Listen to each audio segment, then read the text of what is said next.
Пошли. Все вместе. Какие ваши доказательства? They want you to comply. Cancel culture is about canceling. Кокаином. Up yours. Woke moralists. Up yours. This is systematic bullying that's happening. Woke moralists. Up yours. And they believe that they can then Woke shut us moralists. up. Up yours. Woke moralists. They seem animalistic is what I mean. No, they're worse than animals. The woke mob, they ruin everything. They stop Ben Shapiro from going to events and speaking. They stop Ann Coulter from doing it. I will never surrender even a single inch of ground to a pitchfork mob. You never cave to the mob. We will never bow to the mob. Ever. No matter what. Do you see the final expression of cancel culture in terrorist groups like Up yours. We'll see who cancels who.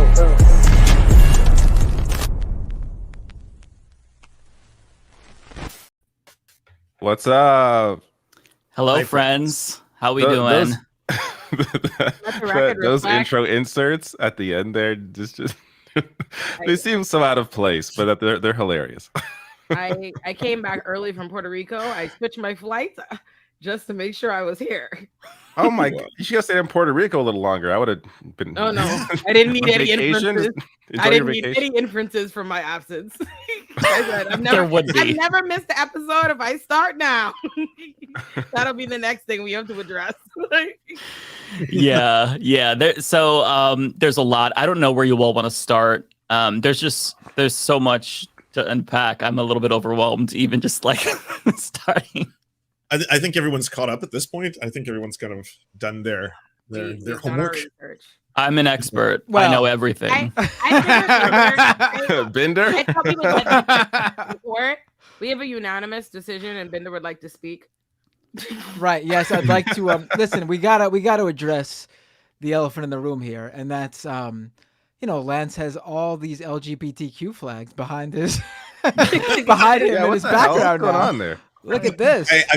I also have the Rational National LGBTQ plus shirt, and I was going to wear it today because I was doing a piece on like how they're going after LGBTQ plus folk, the Target stuff. I really wanted to be like, and you know what? I'm going to get fucking even more gay. You know, my gayness is going to ramp up exponentially as long as you're like pushing back in the opposite direction. So I was like, yeah, that's going to be. I'm starting early. All right, I'm starting Pride early this year. That's yeah. Oh, sorry, but the embarrassing part is I'm sorry, David. I spilled fucking some chili on the white shirt, and it already looks scuffed. I was like, no, chili. Jesus, yeah. You really do me dirty. God damn. I know. Man. I'm sorry. That's desecration. It's okay. Buy a second one. It's all good. Here he. Back to Binder. Yeah, sure. Binder, lead us off. Lead us into the discourse.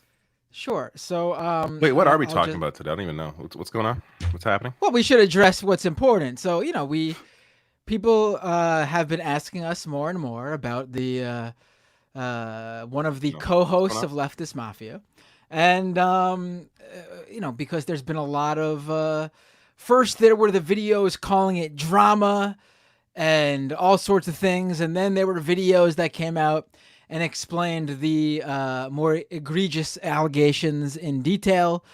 And so we came together, and basically the Leftist Mafia decided that one of our members was going to get a promotion like this. If you guys remember this scene from Goodfellas. No, basically we had to decide whether one specific member, Blair, aka Illuminaughtii, was going to stay with the show after these videos came out. And, people have been asking us about it for weeks. And at first, I think we thought, at least this is from my perspective, I thought it was just YouTube drama. And those first videos were titled as such. And then more videos came out and gave us a much larger sort of view of what was really going on. And, it was mixed in with some of that like YouTube drama stuff that we just assumed it all was at first. But it wasn't all that. Some of the issues were very serious. And I think we had a meeting, which is actually the first time we met when we weren't doing a show, just to let you all know how serious we took this. And, I think deadass on Saturday. On Saturday. Mm-hmm. It was Saturday. Yeah. And, I think we decided that the combination of how serious some of these allegations were, combined with the fact that, unfortunately, Illuminaughtii was not addressing the more serious allegations, and also, she had mentioned that if it became too much, she would have stepped away on her own. But we decided that, yeah, it was detracting from our work and what we do, and the allegations weren't good, and we couldn't really stand by without any sort of addressing of the situation on her end. But it just wasn't happening in the weeks that we gave her the chance to do it. So as of today, the Leftist Mafia is Mike Figueredo, David Dole, Ole, Lance, and me, Matt Binder. And that's it. The 5 of us. Mm-hmm. We also decided that based on how the past few weeks went, every month our audience will vote on which one of us gets kicked off the show next. And we will continue that until there's none of us left. Just one sole survivor. Can I also add to that as well? Just on a more serious note, I do apologize to the audience for not taking this seriously. I just want you to understand from our perspective as public-facing people, every single week, if not every day, we see a bunch of drama about each other, about, oh, did you know that Lance said this? David said this. And so instinctively, I dismiss a lot of it because a lot of it is bad faith. So I do feel bad that I initially didn't look at the situation with severity. And sometimes not taking a position is taking a position. So I do feel bad that people felt like we were, I guess, inadvertently endorsing Blair's behavior here, because I absolutely, and I want to be clear about this, I unequivocally denounce what she did. And I really feel bad for Wonder and the clique. I think that her behavior was manipulative, controlling, it was deceitful, and it was downright abusive. It's something that you can't do this to people and then just not respond. Like, there needs to be accountability. There needs to be an apology. And like, I believe in restorative justice, but in my opinion, Blair has not even started to take those steps for restorative justice. She hasn't. I genuinely don't even know if she thinks that what she did is wrong. Yeah, I think I see somebody in the chat said, objectively, this sucks. I would much rather have Blair explain herself and have a conversation with all of you instead of just dropping with no potential for change. This is why the left loses. Respectfully, that's ass. That's not the case here. We've actually been incredibly to our own detriment. We've received that's ass. No, yeah, we've received an excessive amount of criticism because we gave a lot of grace in this situation, and we have given Blair ample opportunity to explain herself. Blair has a massive YouTube channel, bigger than all of our channels, even with the loss of subscribers, bigger than all of our channels. She is continuing to upload videos. She is choosing, for whatever her own reasons, not to address it, explain herself. And again, I made clear, and for that reason, I have seen my face on several thumbnails slandering me because of the last time we addressed it, because I said that I did speak to her, and obviously she did not share with me what the nature of this situation is, because like I said, when we addressed it on the after show, for those who've seen it, I said I didn't know. I did not watch the exposés because I was not somebody going to go out of my way. I figure this is drama. That's what I thought. We're always like, to echo the earlier also sentiment. Started way more minor too, right? But let's little things that escalated to bigger things. Right. We should make it clear that those first videos, like I really have a hard time watching videos like that based on YouTube drama, and those first videos were that they were even titled as such. Like, I'm not even like just myself. I'm like describing it as that. Some of the videos I saw when people told me, "Oh, you got to watch this video," it was like the Illuminaughtii drama explained, the controversy around Illuminaughtii. Like, those sort of clickbait headlines don't do anyone any real justice or help if the actual, if based on the headline too, but also a lot of the content was mixing in some of this basically like, this creator doesn't like this creator and they have a beef over this sort of menial reason. Like when you mix those things into the real issues that were focused on weeks later, I think you sort of muddy the water. And that's why I was so confused at first. And I think the rest of you felt that way too. Every week, there's 6 of us. Every week I look, someone is tangentially in their own internet controversy with some backstories and pre-existing relationships and things that I don't know about. And that just is par for the course. You know what I mean? It goes past. To me, I assumed, yes, I thought she was in a huge scandal, but I thought it was because her platform is huge. I thought the drama is commensurate to the size of her platform, not the level of the true seriousness of like this being a thing. And I'm not somebody, like I said, I wasn't going to go out of my way to go spend my time like watching, what I assume is drama with controversy and a bunch of videos. And I just didn't really know. And I just kind of was going about my business because to my understanding, all that had ever been presented to me on this situation or from Blair or anything was that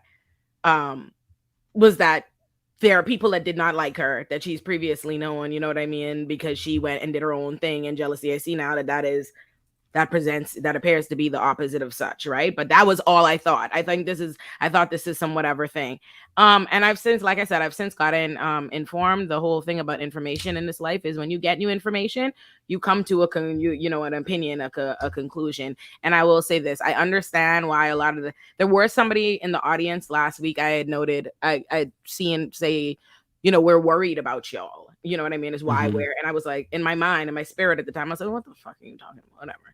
And then by the time I watched 15 exposés, it's really an unfortunate thing to piss off excellent video essayists because, fascinating drama as a person who loves reality. All of them. I understood what people were saying. I see, what's up. I understand why y'all were like, we need to watch the videos, we need to this. Oh, I understand. And I want to add also that like the only context that I had was Blair's initial response video, and at that point when I watched that, I thought that the totality of the drama was the legal eagle stuff. Watching her video, I didn't have any additional context. I thought that it was fine. But after going through watching, recap videos, watching the Click and Wonders videos, I actually feel really disappointed in myself that I didn't watch her initial video more critically because there were red flags. Same. I assumed, here's the thing. I watched it in a vacuum. I've never seen, I don't know any of these people. I've never seen anything. I assumed, my rational mind could only assume that she must have been responding to them. You know what I mean? Like allegations they made. I never thought I would have conceived, like when I watched that it was her presenting his mental health for the first time and bringing it. I didn't look at it. I didn't see this note. I didn't, you know what I mean? In my mind, oh, she's in drama. Here's a video. This is somebody, I have a friendly enough relationship that I host the thing or whatever. Cool, whatever. I didn't know that. I didn't see. I didn't whatever. Once I actually seen videos and seeing what the original tweets and all these different things are, I could see it differently, the use of the platform, but I didn't have any of that context. And I thought about it. I just did not realize. I just didn't fucking realize a month ago, like this would be this. I really, like I said, this is the first time we've never met. We've done this show this whole time. This was something like we did to have fun. Like Lance put us together one time for a midterm stream. Then we thought it would be fun to do the show. And we've never had a meeting ever. We go real. Yeah. We just roll with it. We've never had a meeting. This was the first time we had to have a meeting. I never thought I could do a meeting. So I just didn't know. Yeah, and I also want to address the fact that, when it comes to this entire situation, I also released an individual video to apologize because I did take, Blair's side initially when I'd seen her first video, and I didn't know this was going to continuously amplify into what it's become. It's one of those things where, I recorded that, I went off to go do the Tim Pool thing, my editor ended up releasing it, days later, and then all of a sudden it's like, Lance, you have to watch, 8 more videos. Just, there's, hours and hours and hours of things now that have come out since, and then, I think it's totally valid and totally it's a very fair criticism of both myself or I guess any other content creator who makes this kind of stuff and just you can't just say that stuff exists in a vacuum. You can't just like isolate yourself completely and be like, oh, well, this is, you know, maybe there's always going to be more to this story, or something else is going to come out, you know. I think that's a totally fair critique. What I don't think is a fair critique, by the way, chat, and this is the one that I'm going to push back on, to the people who are like, Lance is doing this because he's simping. He's simping. This is not. First off, you can have friends who are women. It's okay. It's awesome, actually. It's super based. It's super awesome to have friends who are women. And also, standing up for women in general doesn't immediately mean that the only reason is you want fuck. Like, yes, what do we get to fuck now? And if you really want to push this whole kind of like, I was being led astray to, and I know this is for internet trauma and everything, you could say the same thing about when I saw the Clicks video for the first time. I was like, oh, this is an incredibly gorgeous human being. He's very beautiful. Am I being swayed by that in and of itself? Am I not like going to listen to the arguments that come out right afterwards? Am I not going to hear, you know, what happens? It's absolutely ridiculous. Yeah. I see people in the chat saying, for anybody who might be confused, I don't know how y'all have missed it at this point. If we're finally up to date, I don't know how y'all don't know what's up. But basically the summation is Blair has been accused, and a significant amount of evidence that has not been rebutted has been presented to show that Blair basically has a pattern of abuse. She seems vengeful. It seems like she has a pattern. She has a pattern of being vengeful towards content creators in her path. That's what it seems like. That's what the accusations are. People who've worked with her. It seems like that from watching a million exposés. It seems like what it seems like perceived slights lead to massive.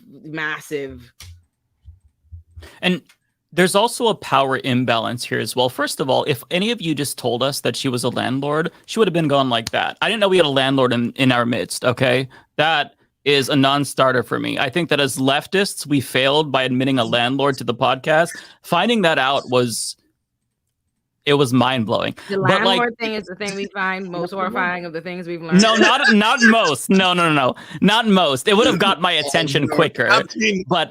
But like overall, going through the landlord thing we can go through. I think it is important to go through some of it. I don't care about. I mean, I'm not a landlord, but I don't give a shit about that. I mean, whatever. It was the deleting. It was really, you know, a lot of shit made my like hair stand up. Like what made me, like I said, I'm really prepared to. I said to all of y'all, I was like, oh, for the one time, I'm like, I'm really the audience was right, and that we need to look into it. I see what they were saying as far as like, yeah, right, like this is something we need to address. It wasn't just drama. Like it was way more than drama. You know, and that's our fault for not. Yeah, it's and again, we are in a position where we are constantly presented with drama, and a lot of it is bad faith. So, when we're on this massive platform, when you have 6 different leftists from different spheres of the internet, I mean, you have a lot of bad faith bullshit. So we kind of have to have that baked in solidarity by default. But in this instance, you know, their solidarity was kind of it was bad for us. And part of it is because like being in a group dynamic here like this with somebody who has very clearly had issues with groups in the past, that's why people were especially concerned, I think. Just to kind of go through. So like because it seems like a lot of my audience doesn't even know, just to give you a really quick rundown. So there was a bunch of allegations, but the biggest ones that stood out to me was there was this group called Sad Milk, and one of the members, Click, she essentially pedo-jacketed him. She smeared him. She paid people to dig up dirt on him. She had sock puppet accounts harass him. And, you know, think of the Jimmy Dore libtard 01 situation on steroids, exponentially worse. When it comes to Wonder, watching his full video, like I watched a bunch of recaps and then I watched Wonder's full video, and the recaps didn't do it justice. The Wonder video broke my fucking heart. I really identified with him because he was in this position where he was very young. He was 19 years old. She was his landlord. She controlled his transportation. She controlled a lot of elements of his life. And the problem with like having your employer be your landlord and control so much of your life is they can take away your entire livelihood like that. It's not just your livelihood, your housing. And basically that happened to Wonder. He lost everything and it nearly drove him to the brink of suicide. And then she took that and she used that against him in his video when he talked about how, and this part really struck me in Wonder's video. Wonder talked about how he told Blair he was trying to unalive himself. He was looking for the keys to his dad's gun cabinet. And her response to Oz Media, and Oz is somebody who kind of covered for her and brought all the receipts, was that, well, I don't know what the reason was effectively why he did this, but I'm just concerned for myself. Not even taken into any concern his personal safety. And she kind of framed it as a wellness check when she called the police on him. Wonder shared how, telling the police there's a suicidal man that could put me in danger, even though I was suicidal there. It's just there's a lot. And again, like, to me, it's not just simple drama. This goes beyond drama. It's abuse. And it reminds me of like a textbook DARVO case, which DARVO, for those of you who don't know, is an acronym for Deny, Attack, Reverse Victim Offender, where instead of just owning up to something and apologizing, you flip it and you make yourself the victim and you go on the offensive. And now watching their videos and juxtaposing that with Blair's response and seeing that again, it feels more like that to me. Although I'm not a psychoanalyst, so I can't say any more. But like, this is very serious, and I feel really, really bad for the people involved, especially Wonder. Yeah. No, I haven't spoken much on this because you guys are saying everything I'm agreeing with. Like, this is from my perspective. I think it was said earlier. Like, I just didn't think anything of this until I saw it. Like, I think it was like we were like 3 weeks into it, and she hadn't been on the show for those weeks either. Like, she took time away. And I was seeing comments and still comments. I'm like, all right, I guess this is for real. Let me look into this. And then when I finally watched a couple of videos, I was like, oh, okay, this actually is serious. And again, we have the perspective of seeing bullshit, ongoing bullshit all the time, whether it's on Twitter or wherever, about, all of us at some point. So it's hard to know what to take seriously when it's about personal drama between two people, because there are other criticisms that we're trying to compare to, like, oh, you guys went after Anna, like it's just so stupid on so many levels because it's not the same, like not even close to the same. That is a something that was said publicly on Twitter that on its face we could all like be just by seeing what was written that we didn't agree with. It's much different than knowing what is happening between personal relationships between individuals. Like, those are not the same at all, because we have no sight on what is going on in those relationships, right? Meanwhile, when it comes to a public post, it's very easy to see what's going on there. So again, it took a while for also the us to Anna take this situation. The Anna situation was an issue, like a issue we could discuss. It was it's not one that I wish she had, but it's nonetheless an issue that can be discussed. Like, if Illuminati had said what Anna said, she wouldn't have disappeared for 3 weeks. Would have requested she come on the show so we could have this debate about this important issue. This wouldn't have been something that would have been, we got to wait for it to see what happens, or you should step away. Where she's the one who actually, really though, people should know this. When this first happened, she's the one who wanted to step away. We stood by her at first from what we knew, because this stuff hadn't all come out, and it was the legal eagle stuff, and we were like, you don't need to step away. Just come on the show. What's wrong? But she was very insistent about stepping away. Yeah, I want to let the record reflect. I told her to address this. Like, my behind the scenes was, come on the show. My position was always that if you are running essentially, and the internet wants to address you about something and they feel like you're running away, you have a live show every Thursday, they're only going to hunt you down. You need to come address it. That was always my position, and it always was. But again, I didn't have the context of what the situation was, and I want to echo a lot of the earlier sentiments. The Anna Kasparian thing y'all are doing, that's a false equivalent with the situation in its entirety, and I don't even feel like addressing it. And as far as the Blair stuff, listen, it's very frustrating, because y'all have to understand, we're doing a live show across a bunch of different platforms. We have to look at a bunch of live chats and comments and things that get in your head. People are literally swarming our chats. They're being it's stressful, right? And then there are a lot of people who do not and have never watched our show. Now suddenly they're watching the show, screaming at us, saying all these negative comments about us, in the audience, because we haven't responded to this or blah blah blah. But they have no other context of us, no other life us. It's very, we were wading through a lot and trying to figure that out, and we're doing our best. And I think we're doing our best to be as transparent as humanly possible. I feel like a lot of other shows and places and stuff would not be having a conversation with you or anything like that. You know, we are trying. I feel like y'all should give us a little bit of grace. But yeah, I want to echo what Mike said, and I want to be, like I said, I a few times, I want to be accountable at the audience. I think the audience was right to tell us that we should look into it. I don't think that makes us wrong for not realizing that we should have like looked at it and been, you know, super involved. But I do appreciate that y'all insisted and that we took the time to go look into it, because I see that it is a much bigger thing. Because I watch, like I said, I watch a lot of videos, and I kept learning more and more information and seeing that this is largely a pattern, and seeing like I haven't had any issues with it. But I think what I found were very striking is of the information that have been presented to me, because I have, like I told y'all, I have talked to Blair, and since all this has happened, I talked to her. What was being given to me just did not at all present what was, you know what I mean? I felt very like, what the fuck? Like, hey, what the fuck? When the fuck did I enter the Game of Thrones? I was blown away. I'm like, what is happening? Like, I'm like, you know, so. Like you know what this made me realize?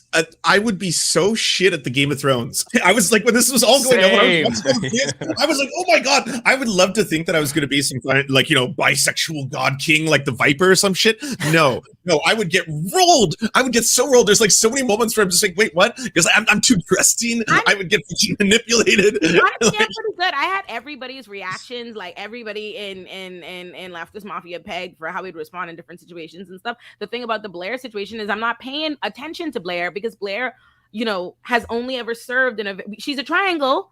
We don't see her in the first place. Right. We don't know what she looks like. 10 minutes collectively the entire show, you know, and so she serves more moderator-ish when she's here, and she's pleasant in those interactions. So there's really no reason for me to assess her, you know what I mean? To like be thinking about her on a deep level. And so, you know, we've only. Meanwhile, she was Littlefinger the whole time. She was playing behind the scenes. Littlefinger's Cersei, nigga, Cersei. I'm so like, I was like, yes. Hey yo, like, and I had to like go to like me and Laugh had pretty much been on like, well, you know, I would have been cut in season one. I would make it past season one. I had to go to Laugh on Saturday and be like, no, dead ass, hold on, wait a second. I think we were. I literally went. I said, we might. I hate it. But David Dole might be right. I was like, let me go to the chat and get home. David and Binder had this. Maybe you should give more credit to me in my chat from now on. Then I think that's what should happen. Let's not get you're beating the racism part. Let's not get ourselves. But I will give you credit. I will acknowledge. I did come I told y'all in our official meeting. I said, wait a second. I have a new opinion. I watched the videos. I said I have a new opinion. I am totally prepared to embrace humility and say, when you get more information, you can come to a different conclusion. I see what's up. It's real fucking crazy. For me, it was the Wonderstruck stuff really blew my fucking mind. And I also was really like, I hated for my own self that I'm just so busy and not thinking about it that I missed it was an oversight. Because if I had been paying attention, it should have immediately alerted me. Why would a CEO or why would the boss be, you know, buying the car and all these different things? Like, it's so obvious once it's exposed and once the receipts, like, you know what I mean, what's happening there. But I just didn't fucking think about it like that. From my perspective, how it was being presented to me was very like, look at what I've done for this person, and this person is doing this to me. And I'm like, yeah, you know what I mean? And I also think, you know, I wished throughout this whole, well, I don't wish, honestly, because I think everything needed to happen. It seems like this has happened for a long time. This is a long whatever. And this is not any, I don't got no personal beef with Blair, Illuminati. I hope they figure out, I hope, not wishing any ill on them. They could do it however they want. But this is just what my objective thoughts are on the situation. If it were my client, I wouldn't take it to trial, is what I'm saying, based on that's what I've seen. You know, it seems like this has happened for a long time, and because of power, you know what I mean, and having a large platform, it hasn't been exposed in this large of a way. But it seems like Wonderstruck got the strength to come forward because the clique did, and then everybody else did with their platforms, and that's the only reason why it's like this. And I think that that situation needed to happen. And maybe if we had been paying more attention from the beginning, it wouldn't have, because if I'd been paying more attention, I would have told her never to tweet the legal stuff. But I wasn't paying attention then. You know, like when that happened. No, Binder said, yeah, but I couldn't. Here's what you have to understand. If you're not in this world, it's like this kind of, I don't know people who do things like this. I couldn't even conceive that someone's doing shit like this. This blew minds. Like I literally went to the group chat. We went like, hold on. This is scary. I see why they're telling us we should be concerned. But I couldn't conceive of that. So I just, I was fucking shocked. Okay, I didn't fucking know. Yeah, blindsided. We were blindsided. Yeah, I didn't know. Yeah, exactly. Yeah, and I just want to say that, like, supportive. I was trying to be like very supportive to them. I'm a defense attorney, right? You know, I just mind like, okay, people are fucking. You know, that's what I assume. Blah blah blah. But once I seen, I said, all right, cool. And you can't like unsee it. You know, yeah. One thing that Lance said that resonated with me in his apology video is that like he kind of puts too much trust in people that he's like friendly with, and I absolutely do the same thing. It really resonated with me because, like, you know, all throughout the years, I've had these shitty connections that I had to sever. You know, Jimmy Dore, H.A. Goodman from the very start of my career as a YouTube commentator.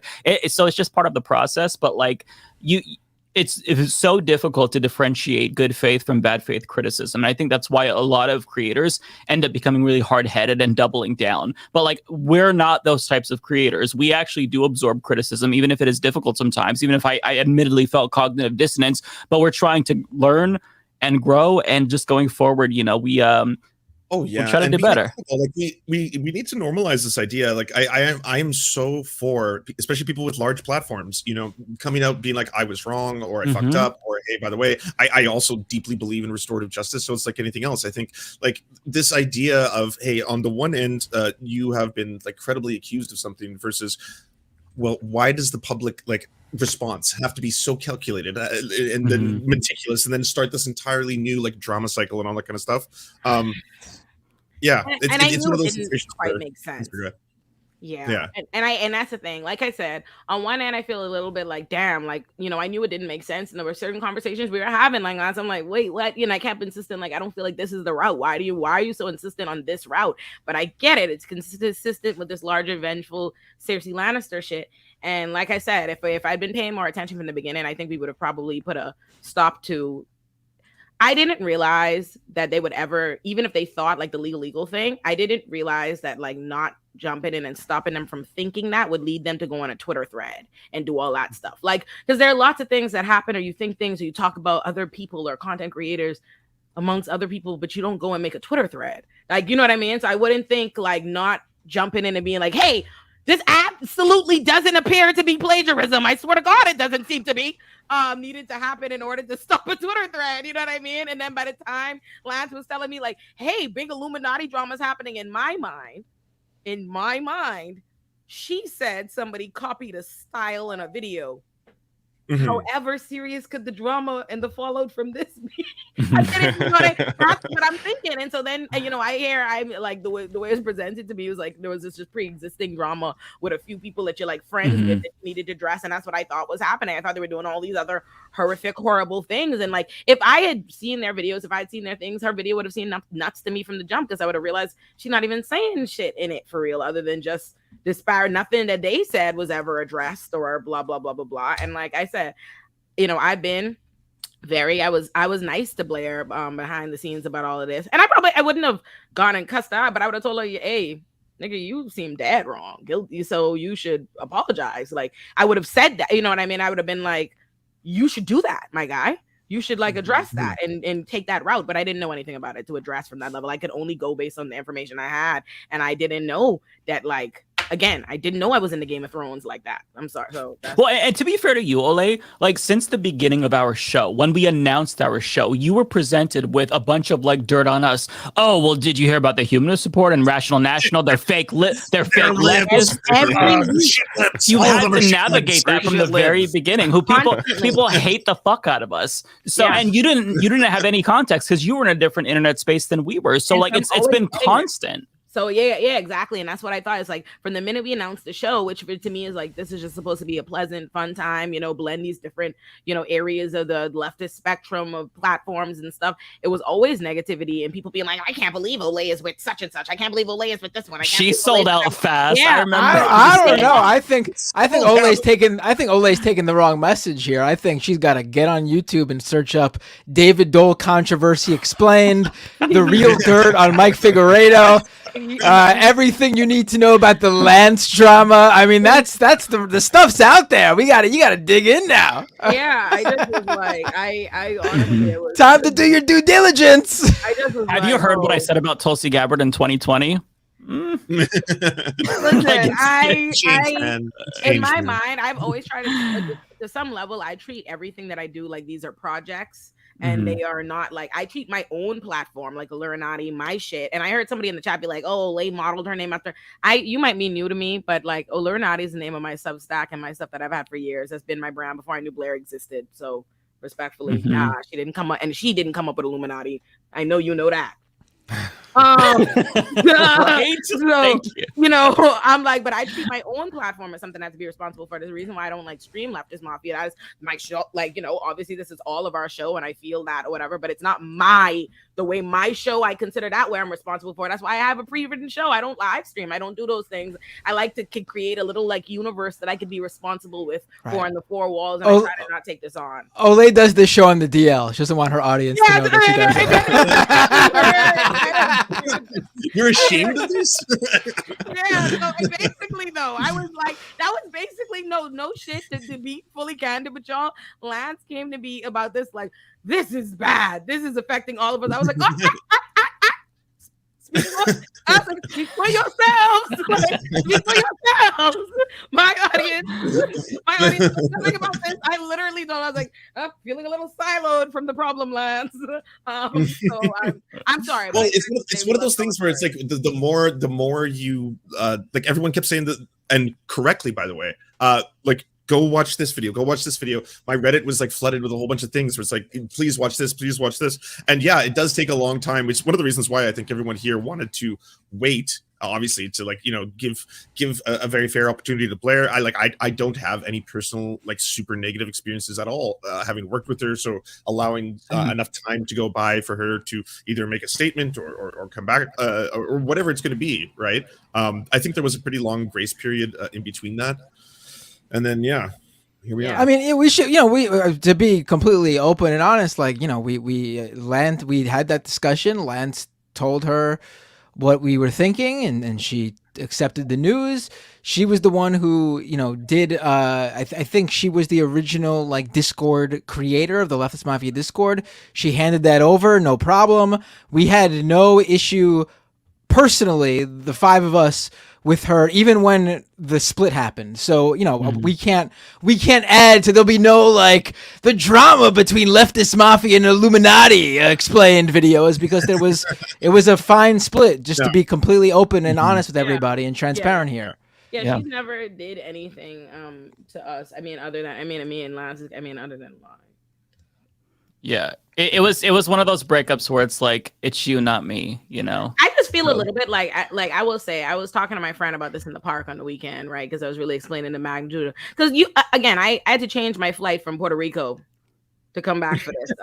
That's how serious she's taking this. That we're all taking this. Because even still, people are still not pleased. Like, I'm reading the chat and I'm like, bro, I swear to God, I'm taking this serious as I could. Like, I delayed all my shit this weekend. We spent so much time on this. Like, David has a child. Been there as a child. They had to go get David has a child. We had to stop, watch videos.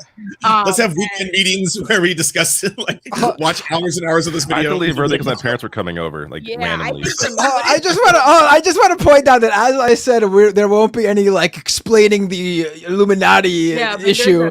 As I said that, I'm looking at each of your titles, and Mike Figueredo has the most live stream viewers, and that's because he titled this episode addressing the Illuminaughtii situation. I should have done that. I didn't check how many. Usually David Dole has the most, and I'm usually shocked that me and Mike are close in number because he has so many more subscribers. To be fair, I usually live stream. He usually uploads videos, so that could be the discrepancy there. But I'm looking over at Mike's video and I'm like, holy shit, he's almost got 1,000 viewers. And it's because he's the only one of us who put addressing the Illuminati situation in the title. Listen, after weeks of people in the chat saying, hey, you need to talk about this, like, I want it to be clear. We're fucking talking about it. Yeah. Finally, please understand this is what's happening. Yeah. So back to what I was saying, and I was talking to my friend in the park, and I was like, you know, as a defense attorney, if my client is guilty, that's not a problem. I'm going to represent them in the same way. Yeah, so they have to tell me though, because that changes how I represent them. You know what I mean? Because if your client is, you can't go up in court talking about, woo, my client is innocent, my client is a wronged man, and they have a video of your client doing the shit. You know what I'm saying? So it was like, I think what was boggling for me was the magnitude of innocence that had been being, you know, pled. Like if it had just been like, hey, I'm Cersei, I'm Cersei. And people who fuck with me, they get Cersei'd. You know what I mean? Like that I would have known that's what's happening. But people were pleading a whole lot of innocence. And I told Lance, I was like, bro, I've never seen so much discovery in my life. I've never seen so many. Like I went to Lance, like, listen to me, Lance. Listen, Lance. There are receipts. Like there are lots and lots of receipts. So I'm just like, I just hate that. I'm like, you know. You put me, I would have like at least tell us, my God, like it could let us know that this meteor was heading our fucking way. You know, I just didn't, it wasn't presented to us at any point like, hey, this shit is some shit that's so serious it's going to be imputed to y'all. This is not just individual drama I have going on or whatever. I wish I would have liked a fucking heads up. You know what I mean? But I mean, we were all weekend, like we were sending each other resources. Me and Olay were going back and forth. Like, did you hear about this shit? And she's like, no, I saw this video. And she sent me, and I'm like, no, I watched that one too. Like, this is so, like, there's so much. It's genuinely overwhelming. Yeah, it's overwhelming. You know, I spent like the entire weekend watching this and getting educated because you all said it was serious, and holy fuck, you weren't wrong. And it's not like I did do some research beforehand, but not as extensive as I did last weekend, to where I was like genuinely like getting caught up watching the actual videos, not just the recaps. And yeah, it was mind blowing. It was. I'm polling my my audience right now in chat because I'm just curious. I asked, did you know about the Illuminati drama before we addressed it just now? Yeah. So far, yes is winning 60% to 40%. So because I was just curious, because like I'm curious too. This is something that, if you're a casual watcher, if you don't like read the chat, you just like watch, you know, one of us, you don't know that side of the internet where, you know, Illuminati is. Mm-hmm. Like, why would you know about what the hell's going on unless you're reading the chat and really engage in, you know, her content? So, but it appears that a lot of people were aware. So. Oh, okay. Yeah. There you go. Honestly, you know, I see there are people in the chat frustrated that we're talking about this, but honestly, we're in trouble already for not talking about it already. You know, we don't have a choice. We have to address it. People are going to be happy, unhappy, regardless of what we're. Yeah. I feel like honesty is the best policy. So this is something that we're addressing, and then we're going to move on with the show. But you know, we have to. Which, by the way, I'm sure. I mean, maybe soon we can move on. But I do want to get to at some point Trump's reaction to Ron DeSantis announcing, because I watched one video and I just laughed my ass off, and there's like 4 videos, so I want to see what else he said. What was really shocking to me was that, you know, I listened to that Ron DeSantis space and he didn't address the Illuminati situation once. Couldn't believe it. Deafening on that. Could not believe it. Responsibility. Speaking of, I watched some guy cover our reaction to it, talking shit, and they were like, any comments on like because when I jump in and I'm like, oh, I don't know, and I don't know nothing about this, and Mike is like, because I was like, I don't know where, and Mike was like Olay didn't even know Ben Shapiro and this person, and he's like, oh, how are you gonna be a political commentator? And I'm like, nigga, you don't watch this show. You showed up. You literally admit you're only here because of the seriousness that is fucking Illuminati. Give me a fucking break, you self-righteous bitch. Because I'm like, Ben Shapiro's not the staple of my political fucking focus. Like, I'm sorry that you have to apologize for having a life, Olay, okay, not knowing Ben Shapiro. How dare you? I was like, they were like, I was like, oh my God, this chat is, I was like, this is way worse than David Dole's chat ever could be. I ran over to Rashford. Oh, Olay dunking on the chat now. Olay dunking on David Dole's chat my now. Chat loves you, but I don't know. They're going to start turning at this point. No, I love hey, only one of the people in this room, only one of our chats made a beautiful emote of Olay in animated Dragon Ball form. Yes. Only one. And that's called simping. All right, Matt, simping over there. Yes, that's absolute facts. All right, so I see there are people in our chat that somehow feel like we haven't. I felt like we apologized. Like I like a million. Oh my God, are you? First things we did. They gotta be effing around at this point, right? Yeah, y'all are, okay. Yeah, we did our best. We're 45 minutes into this podcast. This is all we talked about. Yeah, and I told you I did research. I changed the flight. I came here, making a whole announcement apology. Like I don't know what else I could do. We have to finish it off with a blood sacrifice. I said I had it wrong. Okay, I didn't fucking know. All right, all right. At the very least, because I didn't have a position for real, I just didn't fucking know. I'm like, y'all had it right. Okay, got you. I told you. Yeah, there we go. You had it right. None of us are prepared for like being a like public personality. It just happens. So like we're not PR or media trained. Like we're human beings and we kind of roll with the punches. And we just, sometimes you take an L, you eat shit, you apologize, you move on. That's part of the game. So we're addressing it. We're severing ties, and going forward, we're not going to be a part of that shit. So Yeah, it was the deleting. I forgot. I just got to move on. I'm just going to say the crime of deleting YouTube videos was nuts. I don't know if y'all saw that, of logging into Old Boy's channel and deleting videos. That right there, I was like, I would have been out for blood. So yeah. All right. Yep. Yeah, I just want to also add that, like, I think everyone here takes the responsibility very seriously. I totally agree with every single person who's like, you have platforms, what you say and do is important and matters. And like, I completely accept that. In addition to that, I don't think anyone here was intentionally in any way trying to ignore anyone's like, comments or criticisms or all that kind of stuff. I think everyone was basically trying to take in as much information as possible, wait to make an appropriate response, and give a large window of kind of like, good faith in the opposite direction, all that kind of stuff. Yeah. Yeah. Like if I were in a position where I was undergoing drama, I would hope that everyone here would give me like some time to prepare receipts and respond to it and not just like jump the gun. So we're trying to be courteous of somebody who was a colleague, so hopefully you all can understand that. Yeah. It's uncomfortable. It's an uncomfortable situation. It sucks all around. Like, we had to take shit because we were, associated with Blair, but hopefully you can understand that, like, we weren't afraid to call it out or condemn it. It was never about that, so just we just didn't understand the magnitude of what there was to condemn. Right. And yeah. So yeah, we got y'all. Like I said, we appreciate the audience. I wanted to start.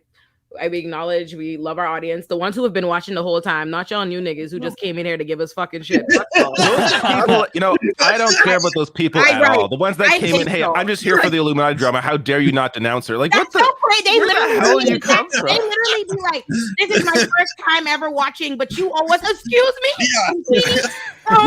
All the regular viewers are like, "Move on! Why the fuck are you still talking about?" Like, this Olay person, I'm like, if that's your position, you shouldn't be here. Okay, what you're telling me, this Olay person, leave. You don't watch this show. Right? Like, fuck you. See how we get gaslit, regular audience, by non-audience members. And listen, one last thing before we end this, just to show you how committed we are to, not associating with terrible people. This is the last episode with Matt Binder. We've all agreed collectively.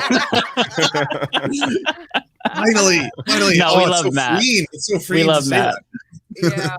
Yeah. Binder. No. I do think it's really, really funny. Binder acknowledged when Lance spoke to Blair for us, but for a second we were like, you saw Binder spoke for the court tonight. For a second we were like, I mean, Binder, you could do it. Binder was like, yeah, I'd be fine to address the audience, but I think I've never talked to. I never talked. How weird would it have been if my first conversation with her in private was like, hey. No kidding. I mean. Yeah, Lance got us in this mess. It's Lance to get us out. It's fair. No, I saw some kid's video. It didn't have no views on it. It was like a video about like fuck me and Lance, like our face on it. And I was like, look at what has happened. Like, look at my face on videos I did not make. If you search for your channel name on YouTube, it's a horrifying experience after you get past your own channel. Like it's horrifying. It's not healthy. It's not healthy. No. Especially when you know whether or not they like you or dislike you based on the picture they choose to make the thumbnail. Like I'm like, listen, Yeah. you disrespectful bitch ass. Like, hey. I do the same thing though. When I make videos about right-wing ghouls, I'm like, get that perfect freeze frame where like one of the eyes is half closed and they look like super silly. See, that don't even be my brand of disrespect on the thumbnail. I spend my entire episode disrespecting them, but like in dramatic editorial fashion. You don't need to be petty. I'm petty. I do that too, honestly. We'll talk about Trump and DeSantis, and I'm gonna. Yeah. So I feel like we've addressed that, and we can all move on with our lives.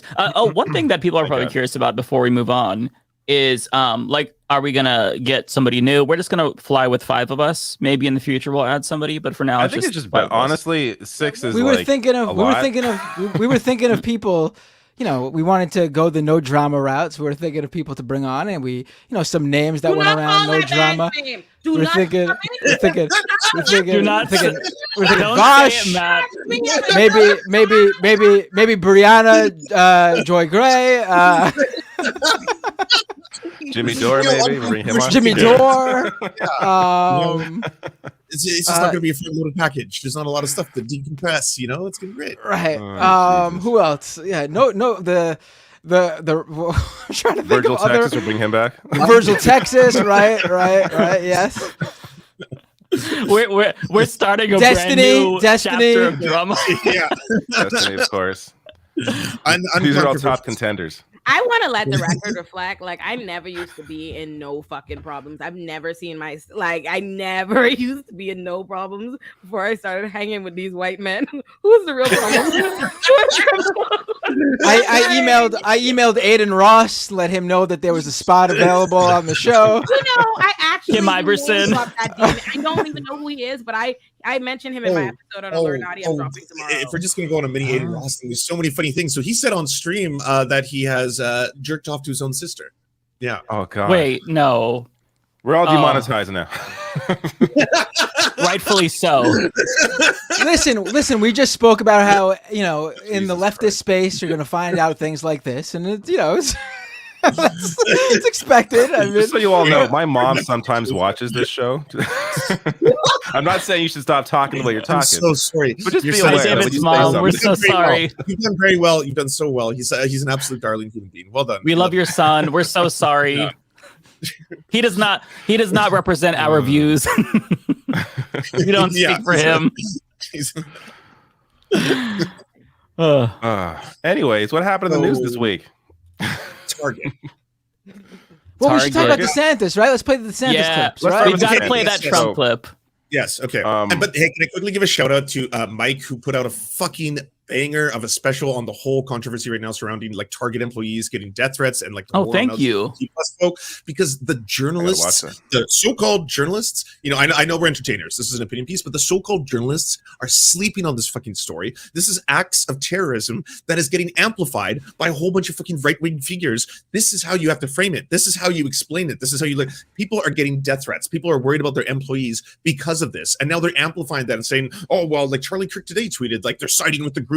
Look, here's a leaked internal email that shows like, yeah, we're worried about the safety of our own employees. Target is like, yeah, we don't want people to come in and hurt the fucking people who work here. And then meanwhile, Charlie Kirk goes off, like publishes that shit. Like it's been so normalized. That's the part that scares me about this, and that's why I love your video, Mike. Like honestly, it's like, thank you so much. I want people to wake the fuck up to a lot of it. Yeah, and just to be clear, this is not a new phenomenon. Like, I've worked at retail before as well, and there were people who confronted me about specific things. Like, for example, when I worked at Blockbuster, I'm dating myself here, but like when The Black Swan came out, a customer confronted me because when I rented her that movie, I didn't let her know that there was a lesbo scene in it.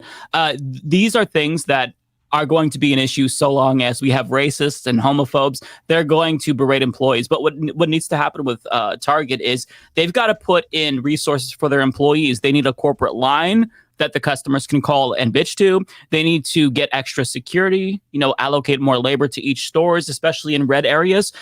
But one of the, and this is I wish that I found out about this before I uploaded my video. So one of the main terrorists who goes around Arizona in particular, Ethan Schmidt, who is harassing Target and whatnot, I had no idea that it was. So I made jokes about how he's closeted, right? And when he finally fucks a guy, the world is going to hear him bust. That's how repressed he is. It already happened. The dude was outed in 2022. He was caught on some gay dating app talking about how he wants this daddy to spread his ass. I'm not going to.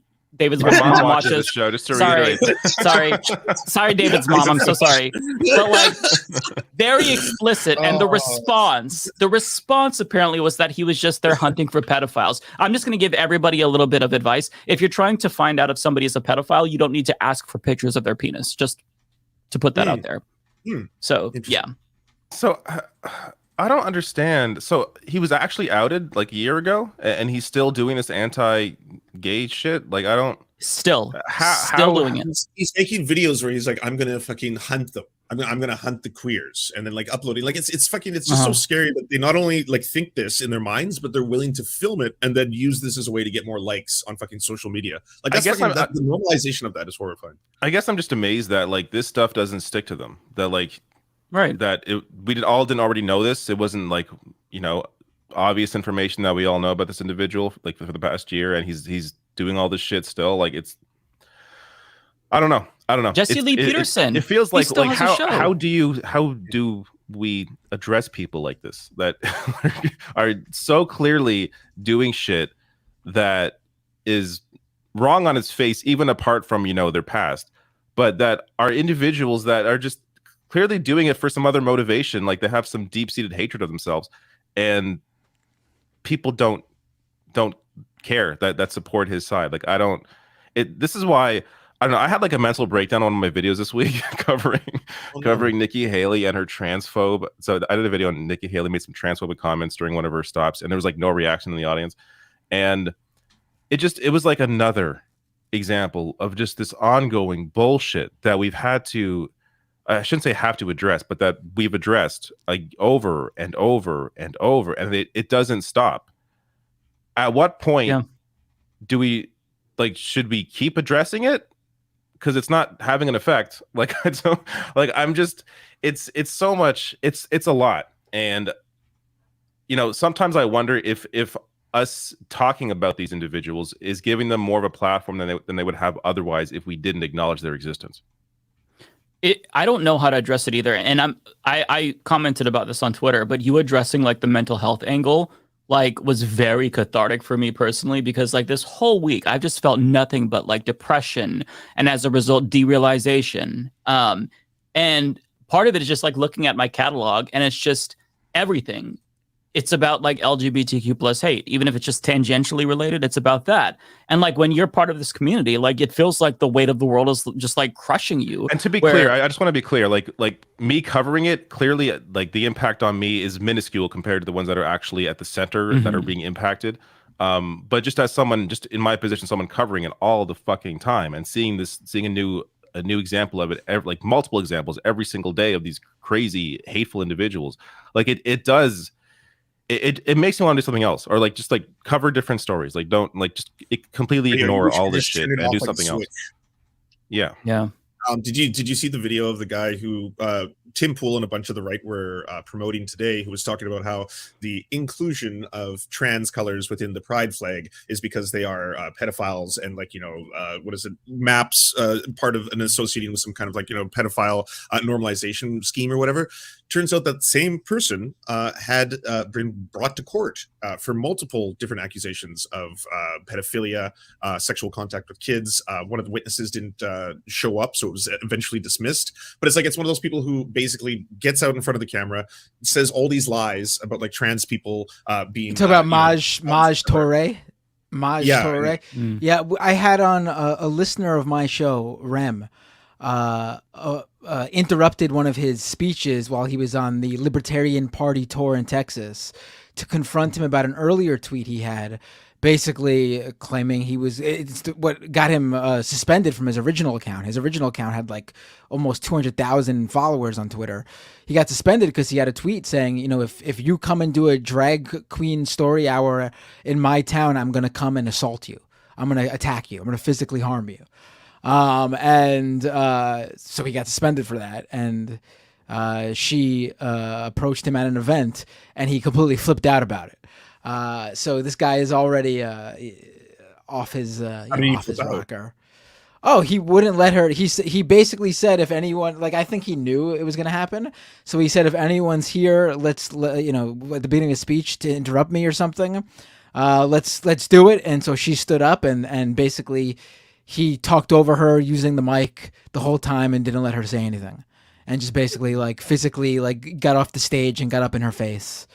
Yeah, you know, tough guy. You know what's really funny about that? Like Mike and David, both of you were kind of talking about the sadness of all this aspect. Is like, again, professionally, you cover this LGBTQ plus stuff. It's horrifying, right? That, like, you know, the how bad it's been. But at the same time, it's so fucking cringe. Like, the fascists are so cringe. Like, that fucking Ron DeSantis, Elon Musk disaster of a fucking Twitter Spaces was so sad. It was so deeply, pathetically sad that I was like, this is the best thing working in our favor right now. Like, in terms of the other side, like, hey, yeah, y'all are definitely doing some fascist shit. You're moving very rapidly towards some horrifying historical precedents right now, but also you're so cringe. It's so goddamn cringe. And for me, though, that's also part of the frustration. It's like, do I need to explain this? Isn't it obvious that all these people are so fucking ridiculous? Like, does it really require, you know, any explanation at all? And, you know, that's why I have this like crisis where it's like, is there a purpose to what I'm doing at all? Like, when it comes to covering these certain things like that, it's just because to me, it's so obvious that if anyone saw this clown, if anyone, I mean, I guess it's part of it is platforming what happened and what these clowns say, but like, it's just, I don't know. Yeah. My thoughts aren't fully formed, so it's just an uphill battle, and like realizing how much of an uphill battle it is, it really makes you feel powerless sometimes, you know, where it's just like, yeah, I have the same thoughts, you know, as David. It's like, what is the point of talking about this shit? Am I just making people more depressed? Is there a real utility in constantly talking about these things? But I talk about it because I think about it all the time. You know what I mean? It's all over the news. This is like the main issue currently that the GOP has decided on. So what's appropriate? Like, we don't have the platforms to like or I should say like shift the discourse to a different direction. Like, we can't change the salience. We can't change the narratives. We're small in the grand scheme of things. Like, we have big platforms, but like in terms of the overall discourse, it's so tiny, it's minuscule. Yeah. So it's like, what do you do given that information? You know, and it's not just like the news. Like, I see the way that the news has a real world effect. Like a couple of weeks ago, I referenced how like a trans family member is getting harassed by other family members. Like, and you hear the talking points that they say from like Fox News and stuff. Like, I see exactly where it comes from. I have them fucking memorized. So, you know, it just kind of like eats away at you sometimes, and it's hard to process that, you know, so you just got to tune out. Easier said than done though, because like, you know, it's important, I feel like, to stay up on what's happening. So yeah, also, I'm with David on this. I don't know what to say. I mean, it's important for people who don't have a voice, right, and who are powerless. And it's important for those people to know that there are people on their side, and that most people, I would think, would be on their side if given the right information. And it's just so because we don't have the power to really change the whole conversation around these topics. I really think of my position as just informing people on what is going on, giving them any resources where I can in terms of, you know, how to address it or how to feel like they have power in their own lives. So it's really about, for me, it is information and hoping people have, or giving people that information about what is going on and arming them in any way that I can. Also, when it comes to, you know, this very vocal minority of Christian fascists, Christian reactionaries, far-right reactionaries, alt-right neo-reactionaries, neocons, whatever you want to label these different groups or factions, they're, under capitalism, very heavily funded, which is why they sound a lot louder than they are. Like, the average person does not hate queer people. You know, like just broadly speaking, when you look at different demographics of different populations in the places where we broadcast from, there's not an overwhelming sentiment where everyone's like, well, we just don't want anyone to have rights. We don't want no civil rights for anybody. No, we can't have any of this. So it feels sometimes horrifyingly loud because they have so much money and capital to pour into fucking this industry. Like David said before, like there's no one on the left who just gets a fucking check. Like I know there's the George Soros meme or whatever. That shit doesn't happen. You know, like you are basically at the whim of Patreon and everyone else is willing to fuel your little entertainment empire. And we're so fucking lucky and blessed that we can do this. But at the same time, it's like, I don't get the fucking Koch brothers phone call. You know, I don't get the fucking like, hey, like the fact that Steven Crowder, what was it, like 50 million for 4 years? That's outside of external sponsorships. That's like that. Yeah. That's just money to produce your internet show. With and it wasn't enough for him. He turned it down. And there's no that show. There's no research. It's all, and he's not even, forget even the research and all that. He's terrible on camera. He's terrible. There are people that are much more enjoyable to listen to who, I mean, I can't think of any of them, but I imagine there are people that are much more enjoyable than Alex Steven Jones Crowder is more naturally talented and gifted. Alex Jones is a better entertainer as a person than Steven Crowder is. Joe Rogan is more he's a much better entertainer in that way. Yeah, so it's just, Crowder is like fucking talentless and no research, nothing, offers nothing, and offered 50 million over, what was it, like 3 years, 4 years, 5 years, like just completely insane, like just completely insane to turn that down. Yeah, it's an unfair world. Like this month, I've been talking about how I've made $0 because I've been demonetized. I haven't even done a sponsorship. Okay, so but I'm still lucky enough to be in this position to where I can do this as my job. I think you get a raid Shadow Legends. You get one pass to do a raid Shadow Legends where no one can fucking. It would be trash raid. Support, okay? I saw one of those emails this week. I get them every month. But I don't want to have to play it though. It doesn't look good. I'm just being honest. No, I will say, if I was sent one for, what is that game called? Honkai Star Rail or something? That one looks okay. It's like a turn-based RPG, but it's another, like, one of those, pay to win. But still, that one looks more fun. To be fair, I would sell out for Tears of the Kingdom. I would do an ad for Tears of the Kingdom for sure. Because I played it. I endorse it. He is. He's doing an ad right now. Nice. This is advertising. Oh, I love that. That's amazing. I got 2 Zelda shirts online, and this is one of them. It's pretty sweet. Yeah. I love it. So, should we do Ronnie? But Elon Musk. You guys are supporting a company that's very hardcore against people doing basically using the console however they'd like in terms of hacking the console and things like that. This is not a Nintendo shirt. This is actually, I think, Dracula Byte is what was it that happened? There's a guy who like created some like hacking. Nintendo is terrible. Nintendo's very when it comes to that stuff. And when it comes to when it comes to streamers too, right? Yeah. Oh yeah. They're out of their minds when it comes to all that stuff. I think one of the people they sue, that they have to give them a part of their paycheck for the rest of their life, basically. Right. That's insane. It may have had. I think that has to do with the modding or something that he did in terms of that stuff. Yeah, but it's overboard. It's crazy. Yeah.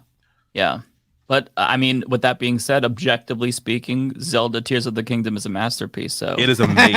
You can't help yourself. You can't fucking help yourself. Executives lawyers didn't make that game. Artists made that game, and that game is fucking incredible. Yeah, fucking incredible. And look, let me just say, there's no ethical consumption under capitalism. Don't come after me. I'm like 30 hours in, the hours melted away. It is completely amazing. I haven't checked how far I am. You can get lost. It's so good. You can get lost. Hey, I played Tears of the Kingdom when I researched my Illuminati videos over the weekend. For the stream. There's also there's an amazing amount of art that is made just because people are huge fans of that property. Like Undertale has worlds within worlds within worlds, Simpsons, Sonic, all these other things where people are making full video games with soundtracks, playable characters. They make movies, animation, music, and all of this is just being done out of love. Like people are just creating all this incredible art. It's nuts. No profit incentive. Yeah. People are talented. Yeah. Okay, right. DeSantis. We've got to get to that. So this week, Ron DeSantis announced that he. Wait, there's some crackling. There's some silence. Oh wait, that's his Twitter Space announcement that he is running for president. He actually. So this was leaked to the press a day before. I think it was leaked. I don't think they announced it. It was leaked to the press a day before the actual announcement that he'd be doing this partnership with Elon Musk on Twitter Spaces, and they would be launching. He'd be announcing his presidential run. And I have a video that I found on this, and then I'll get to Trump's reaction as well. But Binder, since you're super in this world with Twitter, do you want to give people just kind of like an overview of what the hell happened? Yeah, sure. So Elon Musk did this Twitter Space with Ron DeSantis to set up to launch Ron DeSantis's presidential campaign. And apparently they did no work at all to ensure that the Twitter Space would stay up. The weird thing about this is that they don't seem to have settled on a talking point as to why things screwed up. So to set the stage here, Elon Musk sets up this Twitter Space. I was in there very early on, and I noticed that around 250,000 people in the room, that's when there started to be issues. Now, they held the space for a long time. Like, they started it so people would join, but they didn't do anything for like 10, 15 minutes so people could join. But like around 250,000 people, my app started freezing. Twitter closed out on my app numerous times around that point. I had to keep going back. I had to keep relaunching the app and then going back in the space. Then finally at around like 350,000 people, I think they started to talk a little bit, but there were so many issues of people cutting out. And literally at one point, Ron DeSantis got booted from his own campaign launch. And I think at the end of it, like it reached a max of like 690,000 listeners. But again, this was a 21-minute, because the recording was available at the end, although Elon deleted his tweet sharing that recording. At the end, there was a 21-minute recording that included no launch information, voices cutting in and out over and over again, people being booted. It was basically 21 minutes of silence and them talking about the tech issues. And so eventually they had to relaunch the Twitter Space using David Sacks's Twitter account. And they claim the reason they had to use David Sacks's account, if people don't know, David Sacks is this tech VC who was one of the people who became, Elon Musk's simp when the transition was happening during the acquisition, right after the acquisition, providing free advice and help to Elon Musk trying to take over Twitter. This guy is also a Ron DeSantis funder. He's held fundraisers for DeSantis. So David Sacks was going to be the moderator anyway, but he actually ended up launching the space on his own account. And according to Musk, the reason was because he has so many followers on Twitter, him creating the space overloaded the servers. And I think their like talking point was like, wow, Ron DeSantis, so many people wanted to listen to you that you melted the servers. Yo, this is like the type of shit you hear from like corporations in like 2008 when like the internet, the social media stuff on the internet was brand new and no one knew what this shit was. We are at the point now where you have taken part in like multiplayer video game events with like 12 million people playing at once. You've taken part in video live streams with 3, 4, 5 million people concurrently watching, if not more. And Twitter claimed that 600 some odd thousand people, and really I should go with the lower number because that's when the problem started, 250,000 people just listening to an audio only conference call basically was so much. Yeah. I said this on the Majority Report. I said this in the Majority Report earlier today. Ron DeSantis's historic presidential campaign launch was something that FDR was doing fucking 90 years ago. Or the King's Speech. With the fucking fireside radio chats. We're all in agreement that Ron DeSantis is done right. Like Like, Oh yeah. Oh yeah. Okay. No, DOA. Oh yeah. Absolutely Okay, DOA. cool. DOA. But hey, before I forget, Go ahead. Matt, one quick thing. Did you see David Sachs, who was like trying to act as if they accomplished something like, oh, the majesty, the numbers, I cannot believe we're hosting such a historic event. They're lying. Like number one, they're lying about the numbers being historic in any such way. And then number two, it's clear to me that Twitter's numbers are fucking bullshit. They're bunk. Any advertiser who's advertising on Twitter should immediately be suspect about the analytics and metrics they're getting from this company. And I'm not singling out Twitter's the only one who's done this. Social media companies have done this. Facebook got into a shit ton of trouble. They came out and said it was an accidental flaw in the system. Remember when all those publishers were pivoting to video because their Facebook video numbers were going through the roof? And they're like, holy shit, we all got to make video now. And then years later, Facebook came out and was like, turns out like you guys actually were only getting like 20 or 30% of those views you were actually thought you were getting.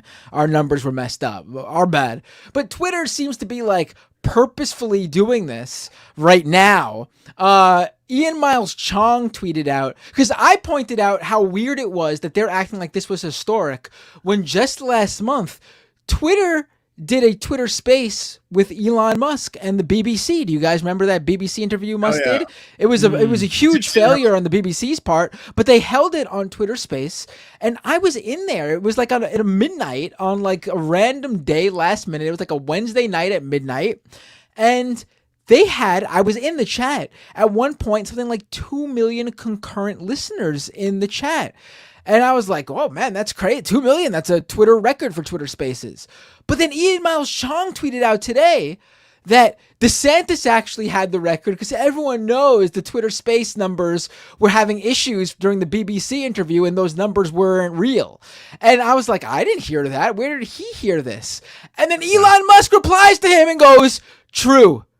So, yeah, I don't think people have seen that. Their numbers. I know about that one. I was up the in the owners, the owner of Twitter. First of all, I don't get why you would do that, other than to pump up DeSantis. Like, is Elon Musk ready to shoot his own platform in the foot to help prop up DeSantis's integrity or whatever? It's very bizarre to see that. And then, second of all, and I reported this today in a piece earlier today, Twitter has removed the video views metric from the videos on their platform. I don't think a lot of people have noticed this. Twitter used to show how many views. Now this is basic stuff. Every single video platform, TikTok, YouTube, Facebook, they show the video views. And yes, I've talked about the numbers being wrong with these platforms before, but then they end up actually fixing whatever the issue was when they discover it. But the video views are available publicly for all to see. It's a very important metric for a number of reasons. For the advertisers, it lets them know, hey, this platform is one to advertise on. And also it lets them know which videos and which creators to advertise with. It's such a dog shit fucking video platform. It's the worst. If I had any alternative to using Twitter for a video, I will go somewhere else. It fucking glitchy, cuts in the middle. It fucking sucks. But here's the thing though. Twitter has all these metrics on their tweets. And this one metric that everyone obsesses about is the tweet views metric because it's the highest one. The tweet views metric is the stupidest fucking metric on social media because a tweet is basically, first of all, it's not a blog post. It's not a video. The effort of viewing a tweet is literally, it shows up on your feed. That counts as an impression. It's not something you could even control. If the Twitter algorithm feeds you a tweet in the For You, the For You tab from someone you have no interest in, the fact that it shows up on your screen counts as a tweet view count. It adds a +1 just from the fact of it showing up on your phone with you doing nothing. You didn't go to it, nothing. That's a tweet view. That's an impression. So that's a bullshit metric to begin with. But before they remove the Twitter video view count metric, people were using the tweet view metric on tweets with videos embedded in them, and trying to say, oh, look, that many people watched our video. But if you actually looked at the two metrics side by side, it would be like, 3 million tweet views, 100K video views. Because just because a tweet shows up on your screen doesn't mean that person is going to end up actually going and playing the video. And I should add as an aside here too, that on Twitter, a video view count is added if someone watches just 2 seconds of the video. So if you scroll by and it autoplays and you don't scroll past fast enough and 2 seconds of it plays on your screen, that's a video view count you just added to that video.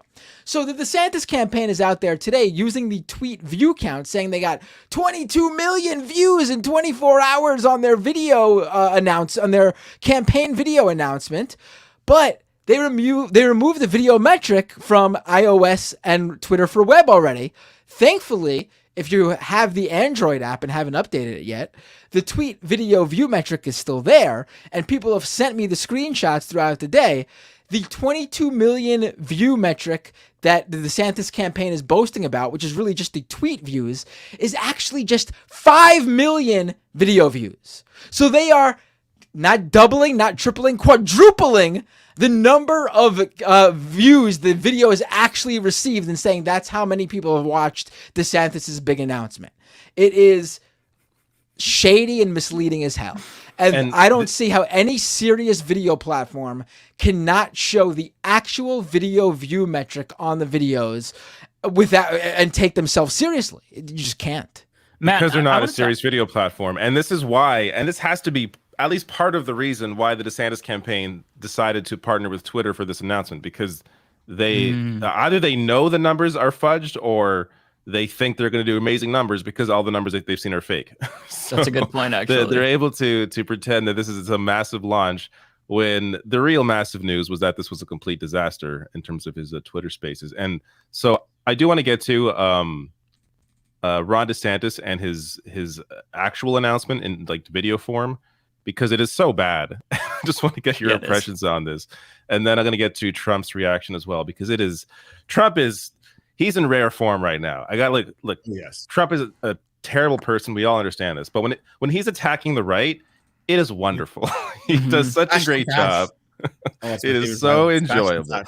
Yeah. Sorry? He is a shitposting god. I said fash on fash is my favorite violence. Like, yes, fash on fash. Especially watching all of the pundits have to like battle each other in their own mini wars. Like the Quartering was fighting Ben Shapiro on Twitter today over Ron DeSantis. It's beautiful. I missed that. Oh, here is this clown. Beautiful. Our border is a disaster. Crime infests our cities. The federal government makes it harder for families to make ends meet, and the president flounders. But decline is a choice. Success is attainable, and freedom is worth fighting. Righting the ship requires restoring sanity to our society, normalcy to our communities, and integrity to our institutions. Truth must be our foundation, and common sense can no longer be an uncommon virtue. In Florida, we proved that it can be done.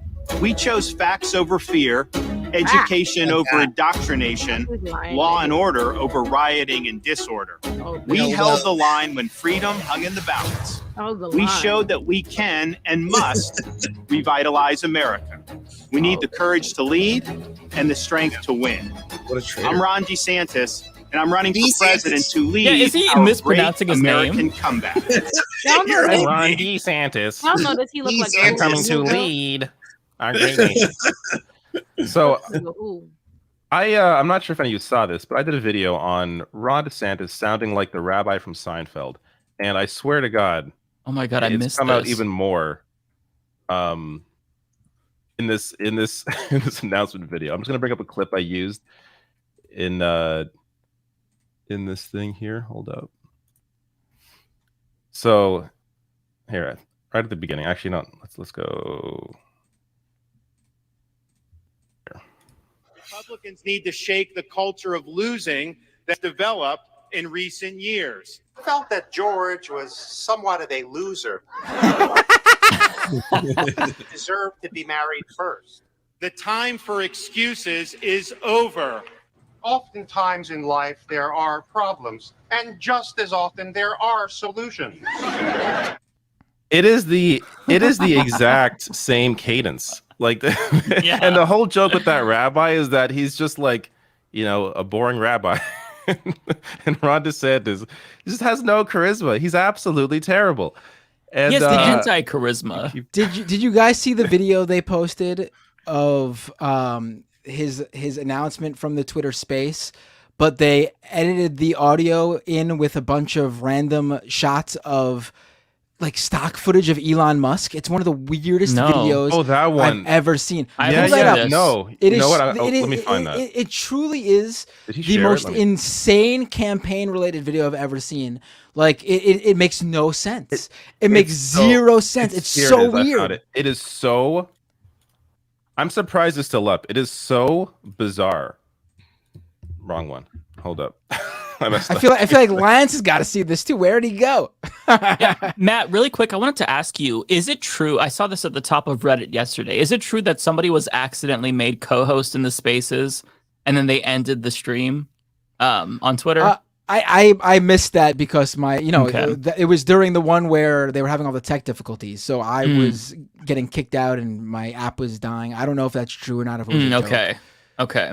So here, this is the really weird one that Matt was talking about. An honest reckoning about what happened. Wait, is that the right audio?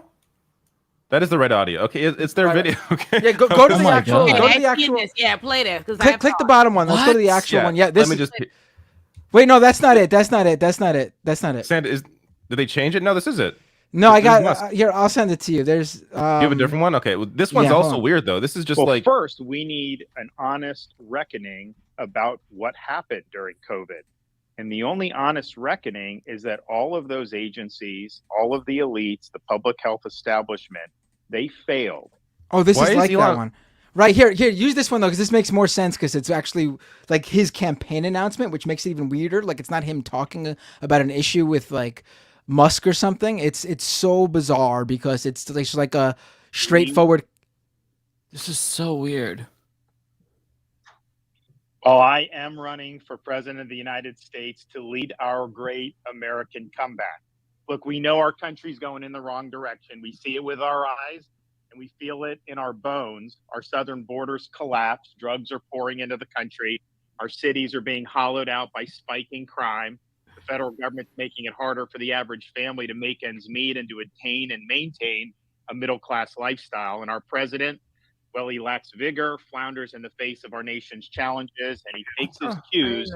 Oh, God. How weird is this video? It makes zero sense. Why would you put these weird... I can tell you as a former video editor what went on here. Because it's Elon Musk and DeSantis talking, they pre-made this video of montage of both of them, just thinking, oh, these two guys are talking. Here's both of them on video, without thinking of the actual content of what was going to be in the audio. So play the beginning one again too. One of the cuts to Musk. One of the cuts to Musk in the very beginning is pretty funny because he says something funny. Hold on, go ahead. Well, I am running for president of the United States to lead our great American comeback. Look, we know our country's going in the wrong direction. We see it with our eyes. And we feel it in our bones. We know our country's going in the wrong direction. We see it to our eyes. Cut to Musk with a big old smile on his face. I mean, this is really bizarre. Yeah, here's the real interesting thing about this. Like, people are knocking DeSantis for launching this on Twitter Spaces, and rightfully so. But let's just say, like, they saw this as a marketing opportunity. Connect DeSantis with Musk. Know that knowing that Musk is popular with the right now. Use Twitter Space to try to get people talking about, oh, he's using this offbeat sort of social media platform feature. All right, let's say that's their game plan. Use this as a marketing tool. They did not have anything prepared, though, in terms of, oh, we should also professionally record his audio locally while he's doing the Twitter Space. We should have some sort of behind the scenes video of him conducting the space with Elon Musk. They fucking ripped the horrible quality Twitter Space recording audio for his freaking presidential candidacy announcement. How insane is that? Like, even Donald Trump's people would have had someone recording Trump on the phone or something and like had him mic'd up to an actual like professional mic to get the actual audio recorded if Trump had decided to do something that insane. They did not prepare at all. Who is running this campaign? Who is behind the DeSantis campaign? It's very amateur, and that's why Trump responded with some amazing videos. So on Truth Social. This, I assume this is in relation to the Twitter Spaces one, but I guess him generally.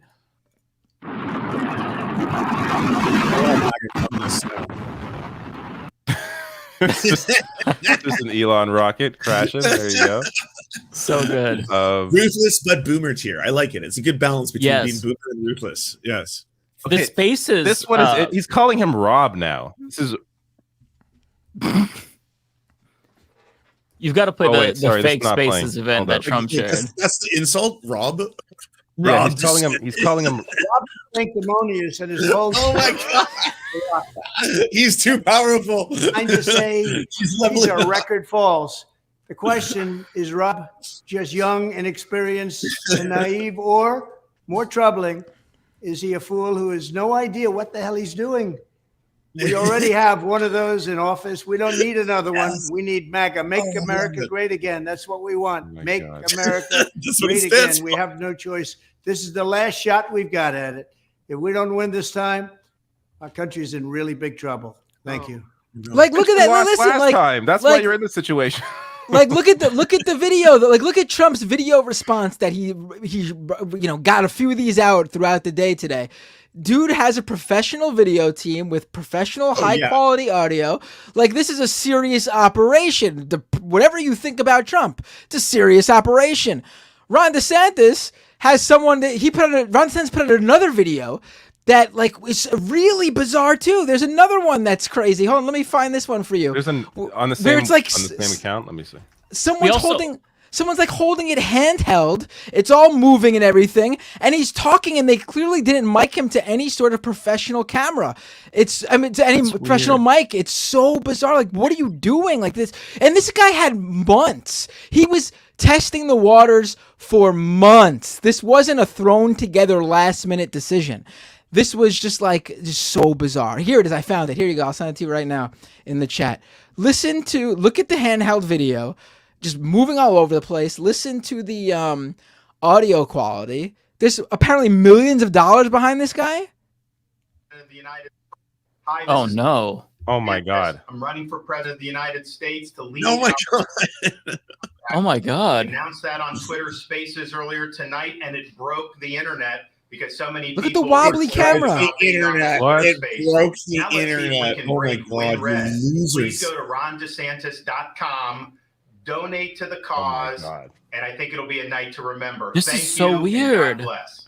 It looks like they bought an expensive camera. They just have someone who doesn't know how to use it and actually. They could have easily fixed this by zooming out more, and then in editing, you can stabilize by zooming in and keeping a stable image. They don't know just the most basic editing shit. Well, also, based on the visual of the camera, this camera most definitely has in-camera stabilization. So someone either turned it off. The money went. Right, a good camera and got someone who doesn't know how to use it. I'm so here for this pettiness. It's the best kind. I mean, this isn't really petty though, because we're talking about these guys. Their whole shtick is that I agree. Their whole shtick is that they're the ones who have it all together. They'll get this company back in tip-top shape, and then did you see pull up Ron DeSantis' website? It looks like a fucking Tumblr page. It's the worst website I've ever seen, and the live donations that come in is actually just, you can refresh it as many times as you want. The same people keep showing up because they're pre-entered. They're not actually live social proof of who's donating. Look, just refresh. This is his official presidential campaign page. Refresh it for a second. All right, look, Mike in Gilbert, Arizona, Jacob in Titusville, Florida. The first two people will show up. Refresh it again. The same two people just showed up at the top. This is an unserious nation. This is a unserious country. Everybody here is this is unserious. Like scroll down. It's a Tumblr page. It looks like this is a Tumblr page. A more charismatic villain. That's what America. That's what's happening. Oh my god! With a better editor. Do you have like an issues page? Oh, click the. Is there a bio? Someone said the bio page is funny. Is there a bio page up there? Click the arrow right there under "Hello, I'm Ron DeSantis." That one, yep. Yeah. Third world country with a Gucci belt. I was gonna say the same thing. That's perfect. This is the same thing he said in the video. It's just his script from the video. Right. Yeah. It's the exact same script. Wow. Oh, I would so love to understand what the thought process was behind linking oneself to Elon Musk at this point. Right? You know what I mean? Like 9 months ago or something, maybe 10 months ago. But now, present day, it's like nigga, you're already losing. You felt the like stock is so weak. It's the worst time to invest. It's the worst time to invest in the stock. Yeah, I can't even understand it right now. I'm like, what?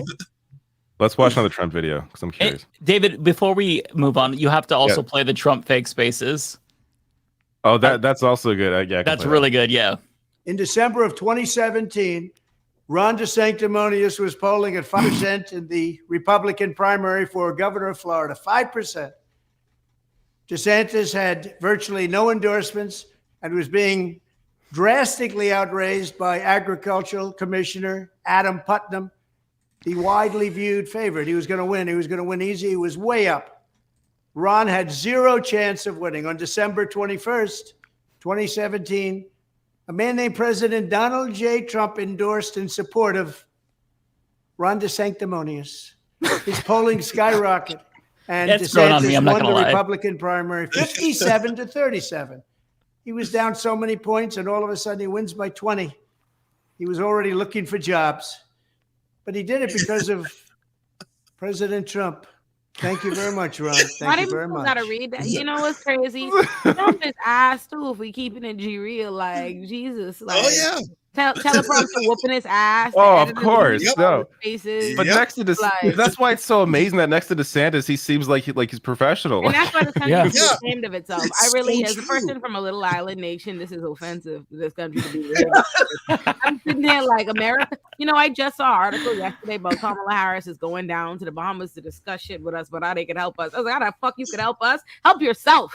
Help yourself. And that's what I'm thinking about right now. I'm listening to this like, look at this. No, look at this. Look at this conversation.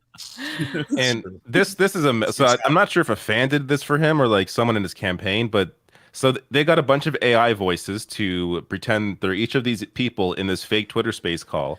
And this is actually pretty well done. Yeah. Hi, everyone. Welcome to our Ron DeSantis space. Hello? Is my microphone working correctly? George, can you just wait while we... Hello? Can you hear me? We can all hear you, George. Can you just hold on for a second? Hilfa, I don't think they can hear me. I can hear you fine, George. Just speak to I don't think George knows how to use Twitter. Hello? Can you hear me now? Can I please make my big announcement now? Everyone just... Hello? Just shut up, George. Can somebody just mute George? I love this. Dick, could you try not to cough on the... Okay, so how are we going to take out Trump, you guys? Guys from the FBI, this is not a private call. This is a public Twitter space. Everyone can listen in. God damn it. This is so fucking good. Anyway, guys, we invited everyone to this this Twitter space so Governor Ron DeSantis could... Everyone just shut the hell up so I can make my announcement, okay? You go, girl.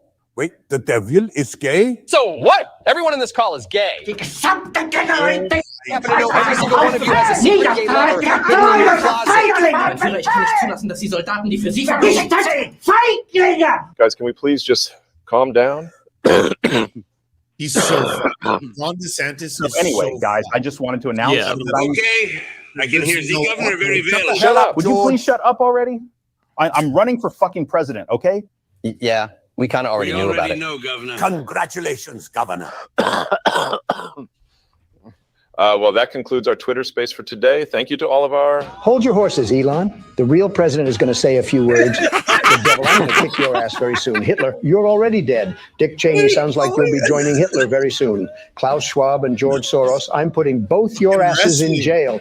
And Ron DeSanctimonious can kiss my big, beautiful 2024 presidential ass. Trump 2024, baby. Let's go. I have to pause there because of that music. In case you're watching later and the music's cut out, you may not hear that last part, but that was very well done. I gotta ask all my American friends here, what's going on? What's going down with American politics right now? Because I'm confused. You know, Well, this I seems mean, like a cartoon. First of all, it's pretty clear that Trump saw this meme created by one of his crazy fans and just ripped it. Like, that's not an official camp. Like, they didn't come up with that. They're not that. there's no way. They're not that it's unique. Supposed to put on his team. Like creative, I should say. They could be hiring social media people who know how to, play to the base like. Oh this. yeah, they got their meme guys for sure. Yeah, I mean, listen, that's quintessential Trump in terms of like having no qualms sharing something like that and being cool with that.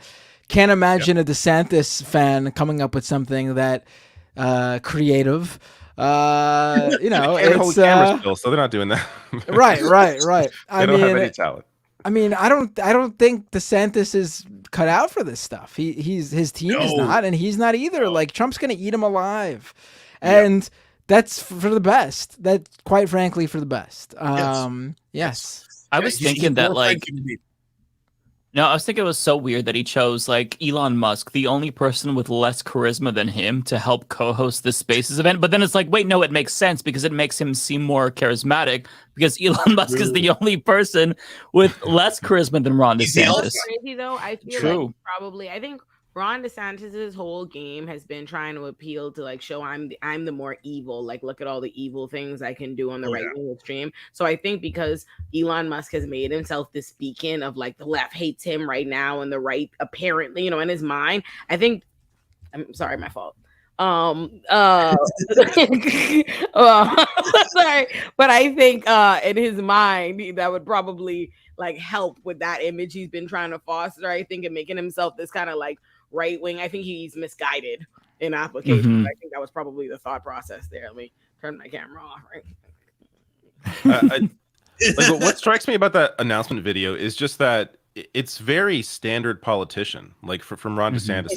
It's like he doesn't stand out any more than Scott Walker did or that like Jeb Bush did. Like he's very, and he's doing this with his fingers. That's weird. Well, you see, the border is open and wokeism is, like, what the fuck? Orange. Yeah, there's the hands. Can we also just really imprint on everyone's mind and memory that this man was the torture whisperer, as in, like, he was the person at Guantanamo Bay. Oh, he's a terrible fucking person, for sure. I don't think there's any question about that. He's the bad cop in the torture scenario. That's fucked up. That's fucking grim. You don't want someone like that assuming power in any way, shape, or form. Yeah. Which is why it's so enjoyable to see how much of a failure this campaign is. So rumors start. Somebody did Olay do a nip slip. No, I had my blunt in my hand, fool. Oh my god! I was wondering what was going on there. I had no idea what happened. Was in my hand. Oh, I don't think that really matters. Oh, can I have my blunt visible? Probably. I don't know. It's a 2.5 hour show. I doubt that they'd see it. Somebody would probably have to. I don't think the algorithm will catch that. Really? Somebody could report it probably, but it's not. Are you not allowed to smoke weed on YouTube? Because you can on Twitch. Twitch is very pro weed. Oh, really? No, they're very strict on YouTube. At least historically they have been. Maybe they've relaxed on that stuff. I don't know. Even if you just put like smoke in the thumbnail, like it could get you demonetized. It's happened to me before. Yeah. I mean, that might not be the actual reason why, but like I've done that, and it's green text, smoke, and they weren't happy. But I mean, Kathy, sorry, it depends. Jin Kathy in the chat says, "David, talk to your chat." I'm doing a show right now. We do at the very end. We do super chats. I can't be reading the chat while trying to have a conversation. It's not going to work out for me. I got but we will do super chats. Yeah. Sorry, I missed what you said. To people asking, is weed legal in Canada? Yes. 100% legal. You could just walk into a fucking store, buy the weed, and then consume the weed, and then repeat. David, I watched something you did this week on your show. I don't remember what it was. I watched some video of yours that showed up in my algorithm.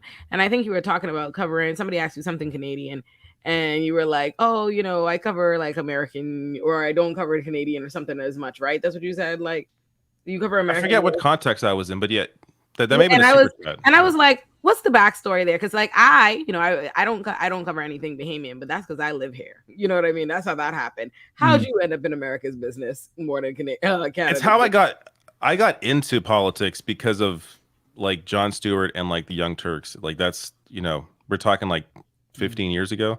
Like that's I grew up as I worked in I worked in marketing, I worked in television, I was a video editor, I worked in I worked in radio after I started doing YouTube.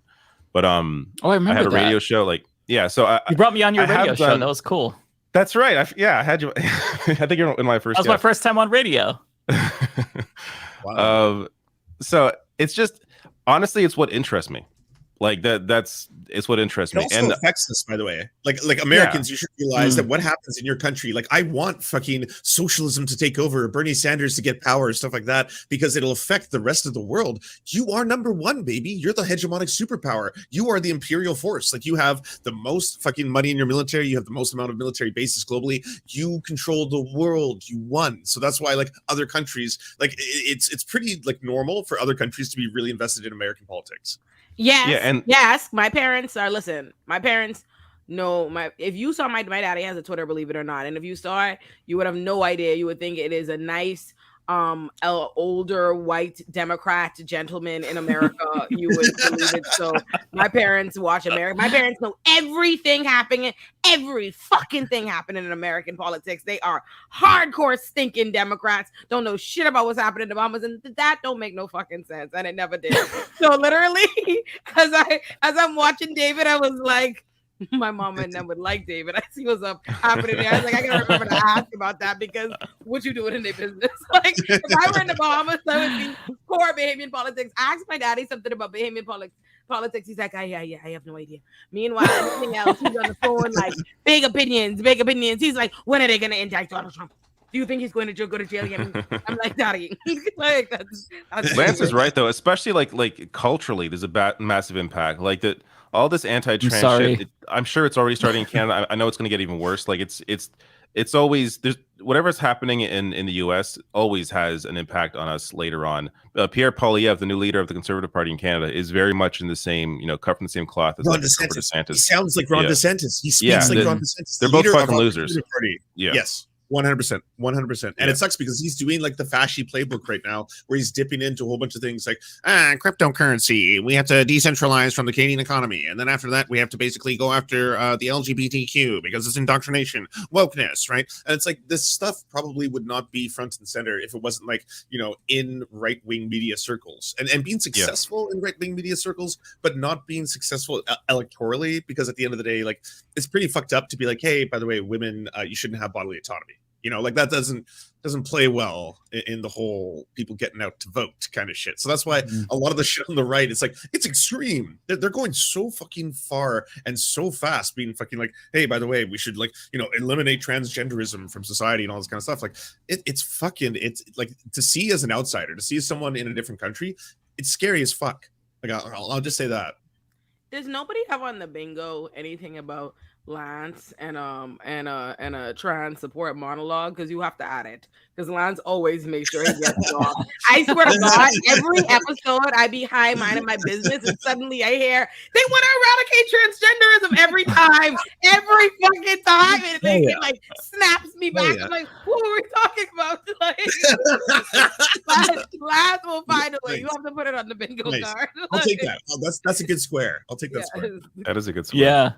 Yeah. I hate that, like, we influence Canada and it's not the other way around. Like, can we copy Canada for once with healthcare, social politics? Like, I remember before we had marriage equality in the United States, like, I was it was blowing up on social media. There was this interview with this old lady from Canada, and I think at that point, gay marriage was legal for like 10 years or so. And she was just like very matter-of-factly. She was like, oh, well, you know, I think they deserve love too. And we were just like, all my friends were sharing that. It's like, see, this old lady from Canada gets it. The society hasn't been destroyed. Let's copy Canada. But no, it's the other way around. The dumb fuckery trickles over to you all, which is terrible because, you know, we may have to flee to Canada one day. And so I want to leave all the dumb fuckery behind. Well, I mean, the U.S. is getting a little better. At least it appears it is with legalization around marijuana. So some of that stuff, that you know, of course, depending on the state, but it is getting, you know, Canada did it back in 2018, and nothing changed at all. Everything is just now you could just buy it legally. That's the only difference. Well, in Oregon, we decriminalized all drugs. It's not a perfect system because we do need to invest more, like in treatment and whatnot. But just decriminalizing all drugs was massive, and we voted to do that. So you know, it really does depend on the state. Like it's so crazy that one state can seem like a different country compared to another state, like Oregon compared to Mississippi, two different fucking worlds. It's insane that we're the same country. All right. I don't know why, but because of Mike's rant, I all of a sudden got that Disney's Tarzan song stuck in my head. Two worlds, one family. Oh my God, I remember that. And then Prince he doesn't smoke. He makes it a point to let us know that he doesn't do anything. But does that seem like the behavior of a sober person? That gives you what the fuck about what Mike was talking about gave him Tarzan?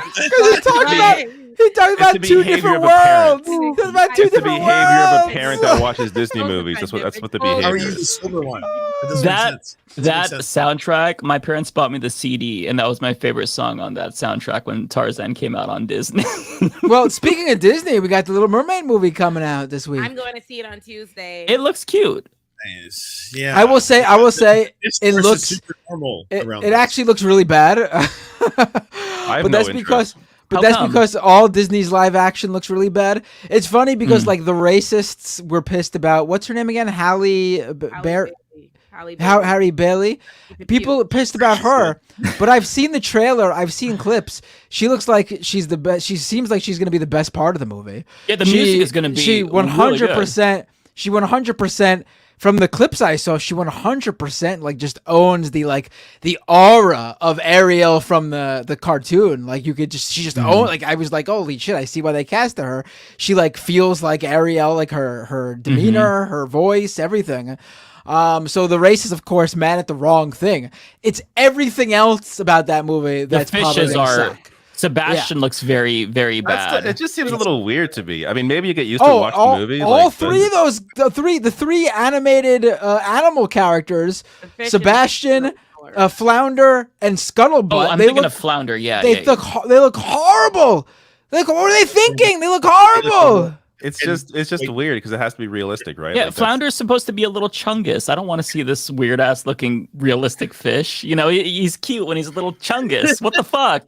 Little chungus is a cute way to call little chunky things. I like. Yeah. Are you just learning about Big Chungus, the meme, right now in real time in 2023? Is that happening? Big who? I'm not sure what this is either. I don't know what this is. What, you two? Both of you don't know what this is? Thing that no, I can't hold hands here. This is too internet to be real right now. I do want to say this one thing about The Little Mermaid. I did a deep dive into the background of all the racists losing their shit. The background is racism. Yes, right. Yes, 100%. Okay, so spoiler alert. I mean, people are angry.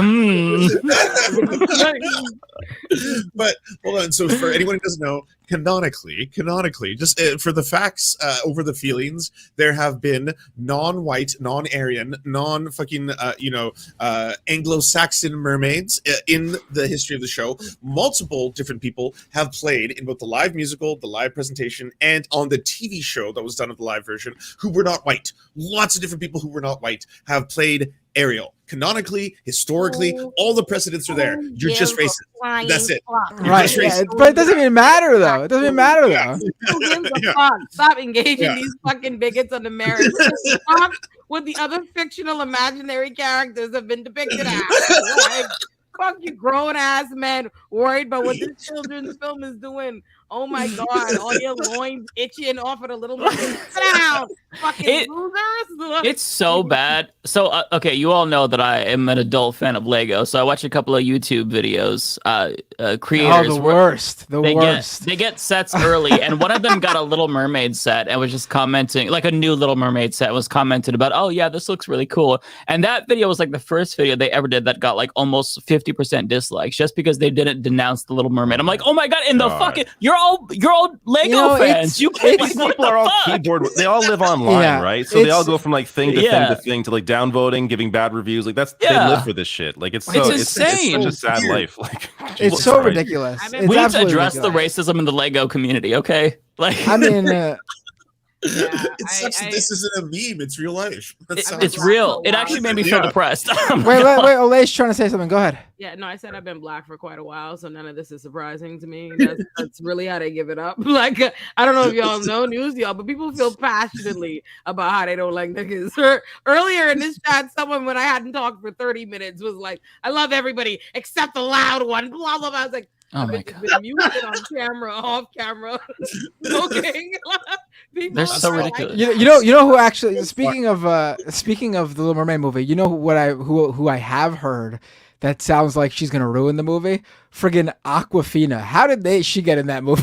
I didn't know she was in it. She's a controversial character. She didn't sound bad in the commercial of Scuttle though. She sounded like she's supposed to voice a bird. That seems like that's right for her. I thought you were gonna say Melissa McCarthy. No, I think it should have. You know what? Someone pointed out. You don't hear anyone complaining that Melissa McCarthy as what's her face? Oh my God, I'm having a mental block. Ursula. She's not a fucking squid in the movie. She's an octopus. They changed her completely. Oh, I didn't know this. No one's complaining about that, though. No one's complaining about that. Hold on, what are we talking about? Hold on. And also, Scuttle's not a seagull anymore. He's a different kind of bird. Are you making shit up? Or no, Scuttle's not a seagull. No, Scuttle is not a seagull in the movie. You can't change him from a seagull. He's not a seagull in the movie. He's a northern gannet. He's not a seagull in the movie. The fuck is that? Why would they want him to be a seagull? It appears like there are scenes in the movie where he goes underwater and hangs out with them underwater. And stop fucking playing. Scuttle what? Hangs out with them. Scuttle don't kick it with them.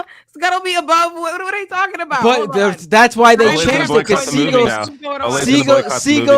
seagulls don't go under the water, but these northern gannets apparently do go underwater, and that's why they changed him. He's not a seagull. I hate to break it to you, Olay, but Scuttle is not a seagull. How do you know all this? Because I read about it. Well, I don't understand why it's necessary. He's a family man. I don't remember Scuttle being under the water kicking it with people. He's a bird. Like, I don't. What? And Sebastian's not Jamaican anymore. He's now Haitian. First of all, I made that part up. He was never Jamaican. He was never Jamaican. He was a Trini man. And that was the guy who voiced him. And then because no one respects Caribbean at all in all of the like stuff they would. Hey! I respect the Caribbean. I just didn't know. Not you. Nobody does. No, they really don't. The whole of Academy Hollywood, no one does.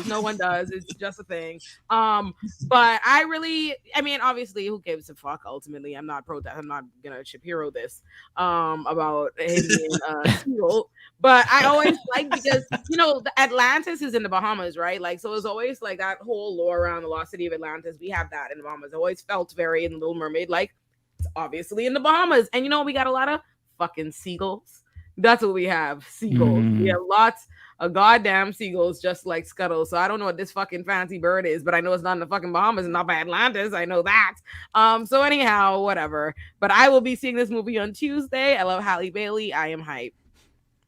Yeah, what's funny is that The Little Mermaid, the original cartoon, that was like the first cartoon when I was a kid, like 3 or 4, that I got obsessed with. And I think it's possible it turned me homosexual. I'm not 100% sure, but it's possible. There we go. Hold on, Little Mermaid? Conversation. Don't move on. Wait, hold on. What part of Little Mermaid turned you homosexual? Was it the song "Kiss the Girl"? I mean, what? Little Mermaid had niggas. Remember that? I remember in like the show. They show like was it the Merman or was it King Triton? Because King Triton's hot. Maybe. Who was it? Prince Charming? Like who it was? Maybe. I know exactly what you're talking about. Yeah, no.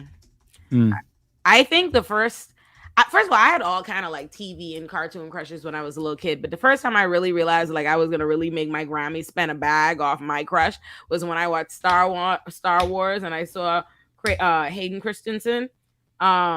You know what I'm talking about? I don't know what the fuck happened in Star Wars, but the amount of times me and my Grammy saw that movie in theaters, I'm like, loved him. He loved. Listen, loved. You want to know who my big fake crush was as a teenager? It was the girl from Transformers, Megan Fox, because everybody else was talking about her, how hot she was. I'm like, oh my god, I love her. She's so fucking hot. Fuck yeah. I don't mean any of this shit. It's clever. Really, you're a little buff. I mean, Megan Fox is an attractive. She's an attractive woman. She was my beard. I remember like debating my friends. They're like, no, she has toe thumbs. I'm like, I don't care. She's fucking hot. I'm like. You know what's a really good movie with her in it though? Jennifer's Body. If you haven't seen that one, I did see that. I don't remember anything about it. That's a great movie. That's like a cult classic. You feel this way? This is a real opinion.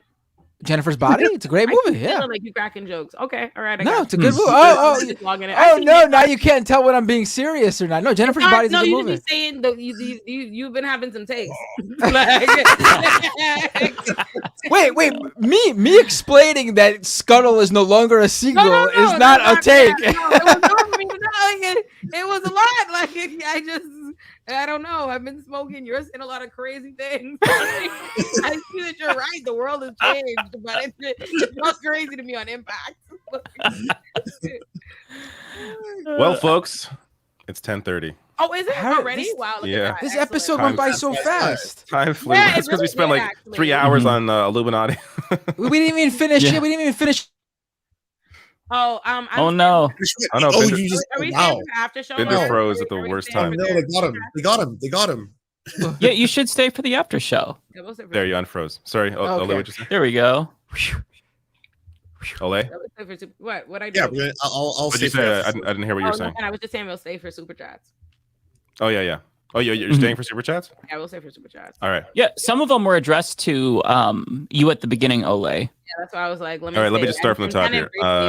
Also, real quick, thank you to Ole and Lance for coming back when we got super chats about the Illuminati stuff when we were not prepared to discuss that. That's what solidarity looks like, because we were like sitting there like, yeah, like it was nice. I heard Victor put on his broadcaster voice, and I said, "Oh fuck, it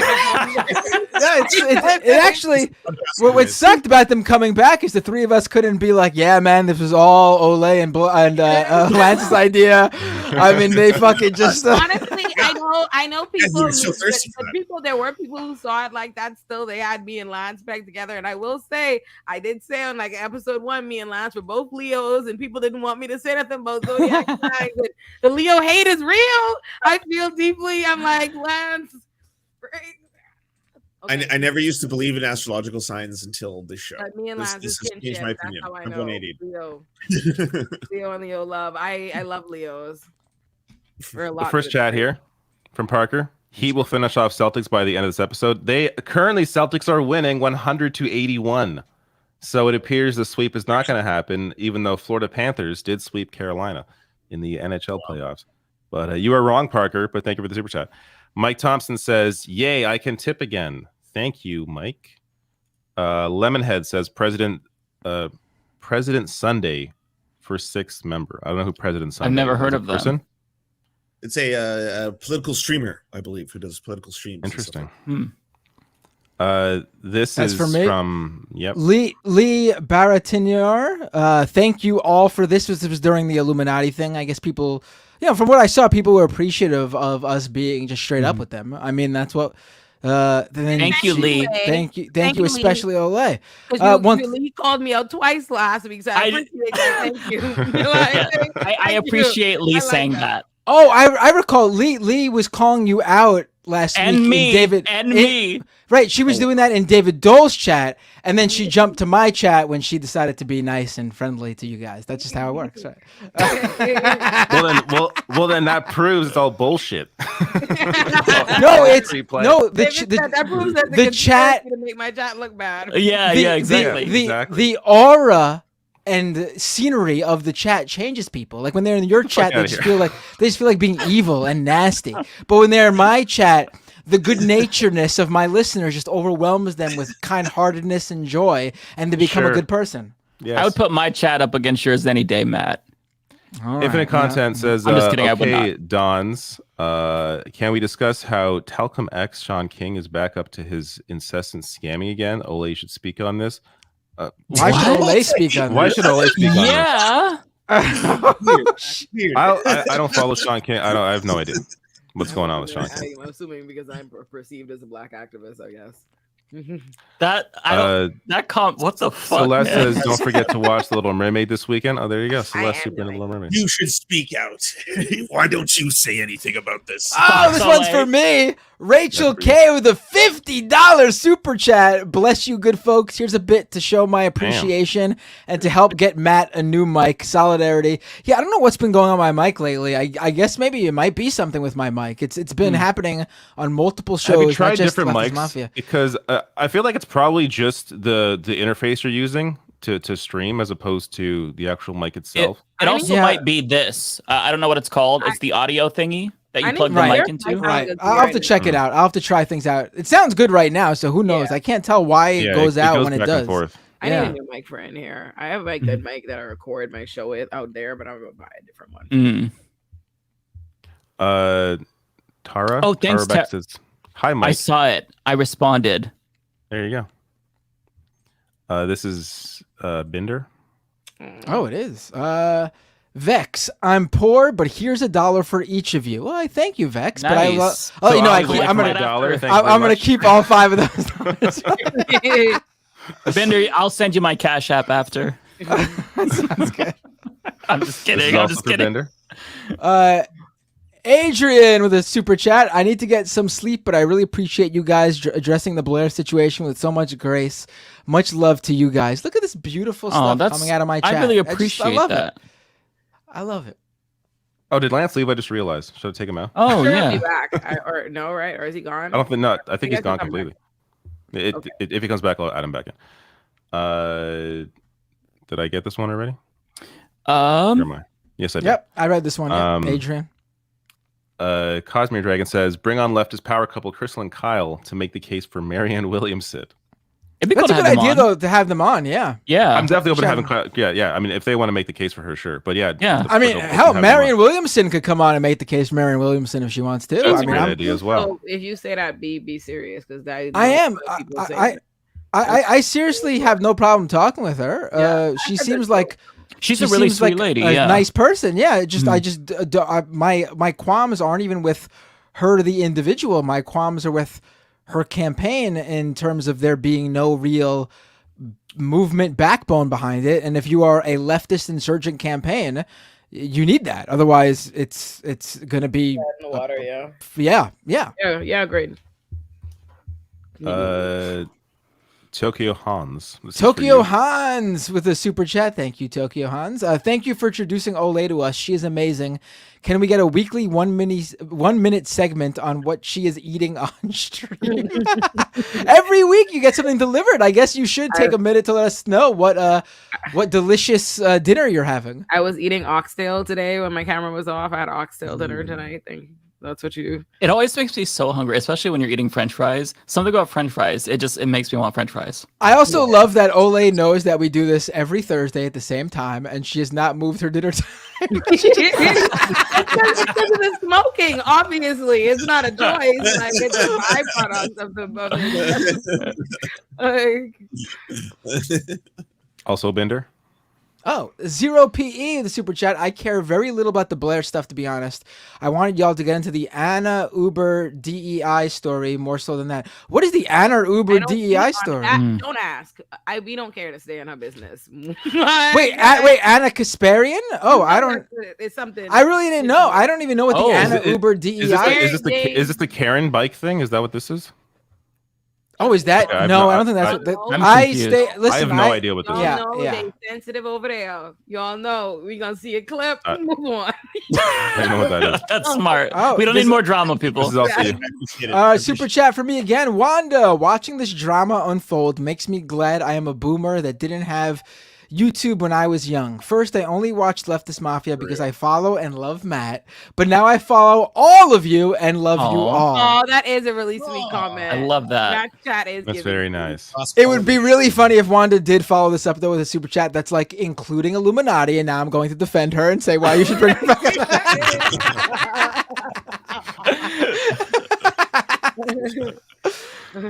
0PE says I vote adding Cyber Demon, which is Andrea, later. As we said, we're not adding a sixth person, but I did see several suggestions. Yeah, I'd love to bring her back though. Will we bring guests? Something plays games and drinks scotch says making up for that demonetization. LMAO. Well, I wasn't demonetized, but thank you. Yeah, I think you gotta send Mike that $20. And you gotta. That's crystal clear. It's not even meant for you. It's 20 Canadian, so it sounds like it's one of my Canadian mods. money. It's one of my mods. So I think I brought up the fact that Aiden Ross said that he had done a thing related to a family member, and then you're like, oh, we're demonetized. And so one of my mods was like, here's $20. So yeah, that's okay. Yeah. Interesting. Samantha Baker says, I like the idea of rotating guests who need platformed or Zaid or Foreign. And shout out and love to Olay. David's chat loves you. Don't forget it. Yes, I saw that comment earlier, and when I seen this comment, I made a conscious decision to stay around for super chats just to acknowledge it. Thank you, thank you. Yes, thank you. That's sweet. Is very sweet. And yes, I love Foreign. That is my brother from another mother. Foreign messaged me. He was great. He sent me an audio note. He goes, morning, top of the morning to you. I just want you to know I seen you out here all over the beach in bikinis, not because I saw it in the timeline, because I saw it in group chats. So just wanted you to know which is one of the people out there. I was watching him play Tears of the Kingdom. I love him. Nice. He's great. Oh, sweet. George says, I appreciate y'all's response about Blair. Hopefully we can move past it now. Also, LOL at that Ethan guy going on gay dating apps to hunt pedos. Yeah, we discussed that. I'll be bringing that up next video about him. I know what it is. Man's Coat says, would you guys have Dusty Smith on your show? I don't know who that is. I know what it is. Oh, I love Dusty Smith. Dusty is like an ex-right-wing Republican guy who did a big pivot to the left and now basically has a channel that tanked aggressively because he was just like, I don't agree with any of your views anymore. I don't like the things that you say. I don't do this anymore. So like, I will say I thought it was gonna be a joke because Dusty Smith does sound like a sexual innuendo. Yeah, it doesn't sound like a real person. Yeah, Dusty Smith is like a huge trans activist now. He's really good guy. Oh, good then. I retract my horrible comment. Nope, I'm not dealing with no more controversial backstories. You started off with huge right wing. Keep that. Sorry, nope. I'm not we're gonna be very hypersensitive, folks, about guests for a while. Yeah. Parker says, Mike and David, have you come close to finishing Tears of the Kingdom? It is so amazing. So I feel like I've gone through 3 temples. I think there's like, I don't know, 4 or 5. I'm taking my time now. Like I want to explore the world more. I want to the game is just great in terms of like you could spend hours and not really make any progress in the story. So yeah, I might do a little more of that. Mike, how close are you to finishing it?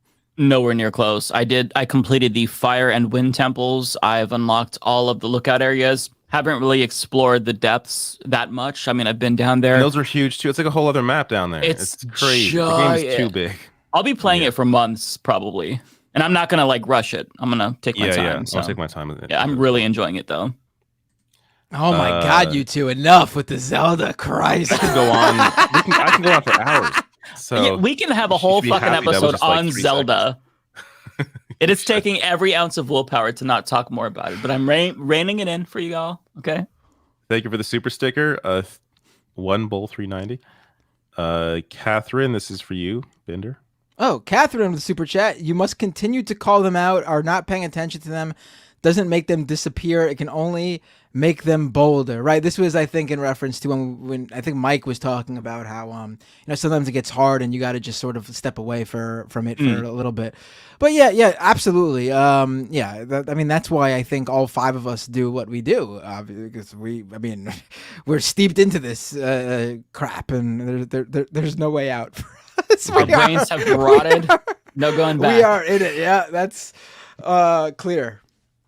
Brian says, irony is conservatives protesting drag events because back in the day, the church mandated that female characters and plays be portrayed by men in drag. Women were barred from acting on stage. That's a really interesting point. I didn't think about that. One of the most common pronouns in Shakespearean time was they, them. Radio friendly. Radio friendly box with a super chat. DeSantis et al. Using alternative facts for turnout. Yes, they really are. I mean, this is for online social media metrics. I mean, I actually think that's even sadder than Trump being like, there was 1 million people at my inauguration. Like, this is so much sadder. That's so true.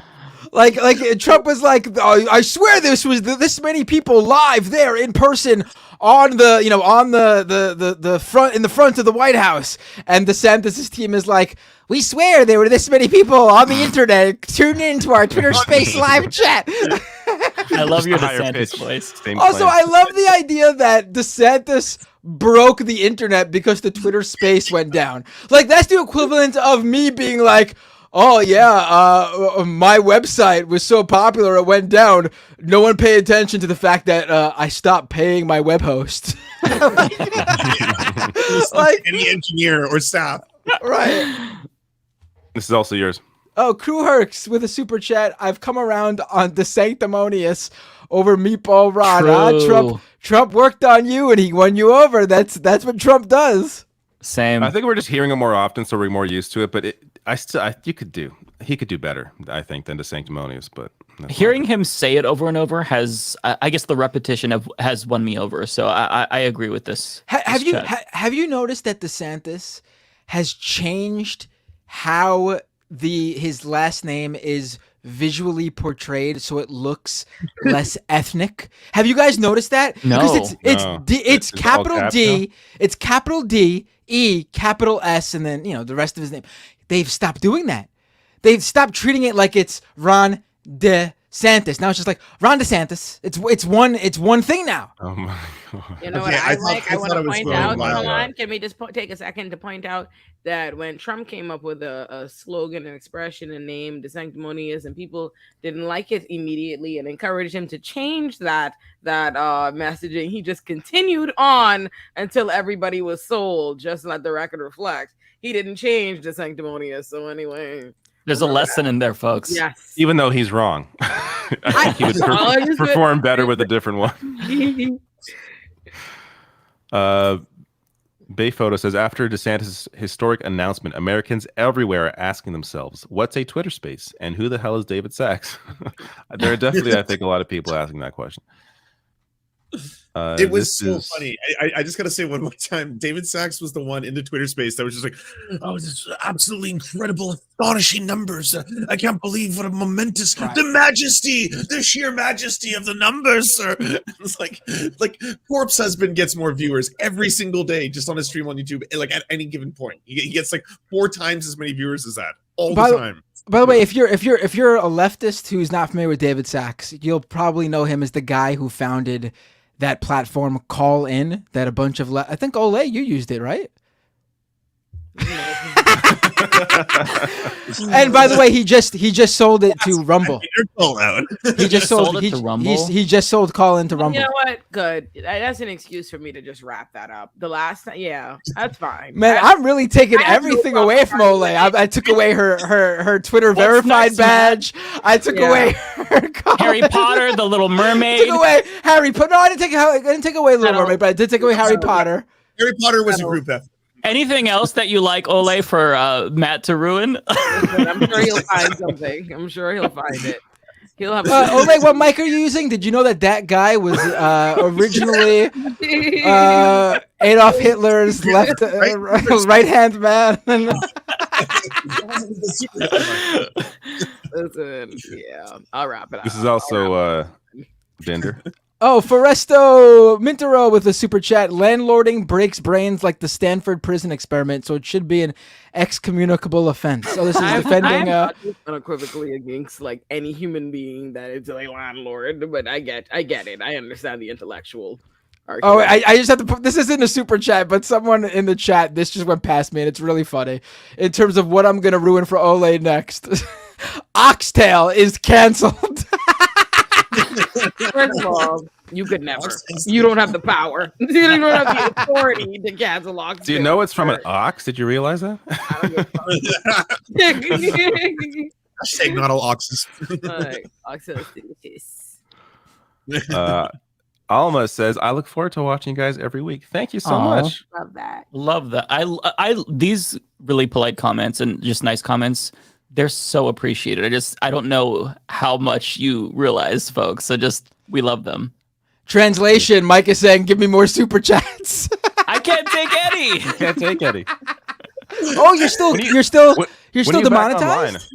The piece of shit reflex. Yeah. I'm still out. I've lost almost every single member. I'm down to 50. So oh my god. Oh, that's because they can't renew. It's not like they're purposefully leaving you. They just can't renew. Yeah, so if I'm demonetized when they're scheduled to renew, it just auto cancels. I don't know if they're going to be restored. Oh my god. But yeah. And it's not even like Patreon where they give you the email addresses. You could like email blast everyone and let them know like, oh, yeah, I'm back. You could resubscribe. Those people are just, you know. Yeah, I didn't know. Because I post early access to my videos. Like if they're going to go out in a couple of days, I'll send them out to like YouTube members. I was doing that and none of them on YouTube could see it. Only the Patreon people. And I'm like, man, these aren't getting as much views before they go up as they usually do. Yeah, that's because nobody has memberships now. So damn, that sucks. Yeah. That's crazy. I hope you're back online soon with that stuff. You had that many YouTube memberships, by the way, that it rivaled Patreon, like in terms of your members? It didn't rival Patreon. Patreon is still more, but Patreon has been going down over the years and YouTube has been going up just because it's more convenient, I think. Damn, I got to turn on YouTube memberships. Yeah, it's you should turn it on, yeah.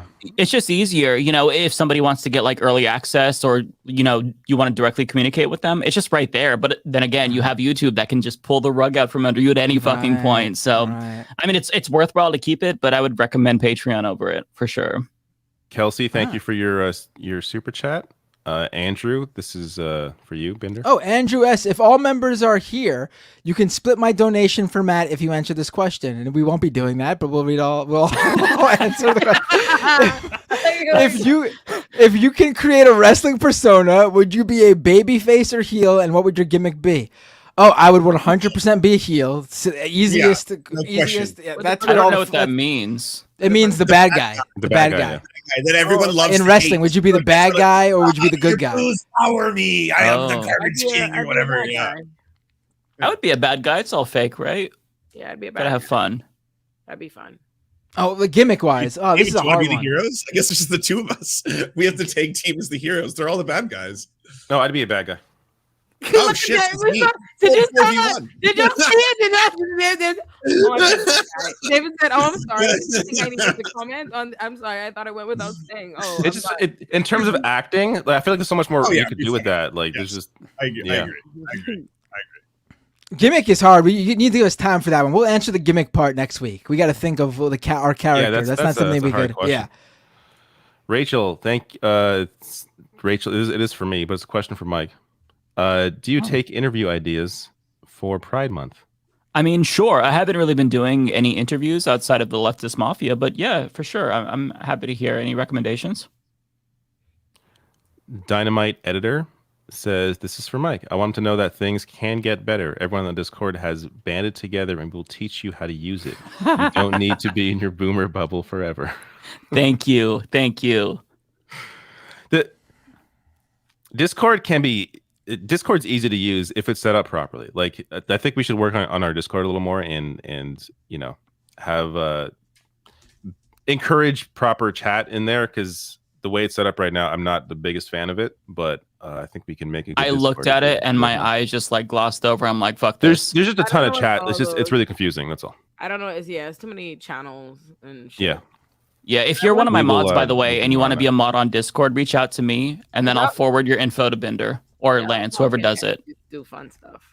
Yeah, whoever wants it can take over. I keep saying we need to have a show that we all watch that we can talk about on the thing. I think that would be awesome. David have a tendency to watch the same shows funny enough, but the rest of y'all need to get on fucking board. All right, so let's all agree on one. WWE Monday Night Raw every Monday night. 3 hours of pro wrestling, baby. Let's do it. And last episode is this week of Succession. Last episode. Yeah, I'm down to talk about Series Succession. finale. I've never. I'm 2 seasons behind. Never watched it. Okay, then we'll talk about it. Can't spoil. Shoot, yeah, it's good. I should start a wrestling podcast. Someone said, "Let's go wrestling podcast" in the chat. I do need to start a wrestling podcast. Yes, I should do it. We can all have our own little, like, Matt can do wrestling. I can do video games with David. Yeah. You know, we can all have our own little things. It also helps our brains, like, to like, you know, not have to focus on this shit every day. Yeah. It's a good little break. Maybe like some extras in the future, extra little side shows that we can do. This is forbidden. If you pay. Miss Siren, $20 super chat. Jeez. Love you all and had great laughs. Ole is a gem. I am a gem and you got $20 for it. Another 20 for Binder. Another 20 for me. Jeez, Nick Maurer. Hey guys, can we schedule more Leftist Mafias throughout the week? This is quite lucrative for me. Nick Maurer with a $20 super chat. Here's my vote to get RM Brown back on the show for one day, or perhaps permanently as a 6th member if it works out. I think we should definitely have him as a more regular guest. I love RM. There's definitely guests we could have on, like on a more regular basis than most. Yeah. Yeah, in terms of a permanent member, though, there's too many guys on here. Ole is already outnumbered. Yeah, we can't have. Yeah, if we did add a 6th, it would definitely couldn't be a guy, right? Extremely white. You don't like. There's too many white dudes. It's just oversaturation. Yeah. Social Less says, can you guys invite TJ Kirk on, please? Who's TJ Kirk, Lance? The Amazing Atheist. Oh, I don't follow his content anymore. He's had a turn over the years, hasn't he? I remember he did not. Wasn't a fan of mine back in the early 2010s. Well, because I'm pretty sure he was like an anti-SJW guy, wasn't he? He went from like I don't want progressive to that to. You know what? I've had enough controversy for a lifetime. That's the thing. I'm not accepting anybody with any known pivots. I don't give a fuck what the explanation is. Prior right wing shit, no. Don't. I'm not gonna be on frame with them. Nope. And here's what we're gonna do. We're gonna have a process for each guest. We're gonna announce them 2 months in advance. You all can provide us with all the Oppo research, and then we'll vote to make a decision democratically on whether or not to bring them on. Yeah. So that's how we'll do it going forward. We'll do the whole thing. Background checks especially, yeah. Joining Leftist Mafia today to talk about his recent turn to the left, David Duke, former...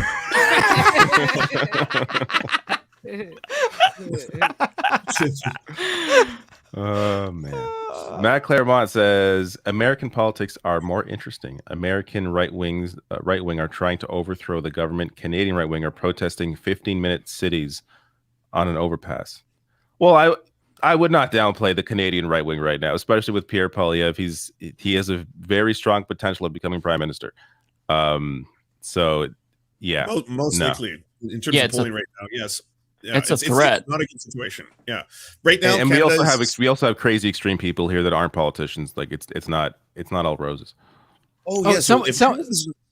Go ahead. Sorry. Well, I just want to quickly explain this. If anyone doesn't know this about Canadian far-right fascist shit, the current leader of the Conservative Party in Canada has met multiple times with members of Diagolon. It's this really weird-ass, like, far-right fucking conspiracy theorist militia-style thing where they believe one corner of Canada to Florida should be its own country on, like, a diagonal. And, like, it's so weird that he took photos with this dude. They shook hands. He's a fucking white supremacist. And then the leader of this fucking white supremacist shit said about his wife, he joked about raping his wife, and only then did Pierre, the leader of the Conservative Party of Canada, condemn him. It took him joking about raping his own wife for him to publicly be like, so these are kind of fashy, shitty people. Yeah. Imagine joking about raping your own partner. And like, if he wants to take Florida, I'm not going to argue with him, but that is just it's so weird.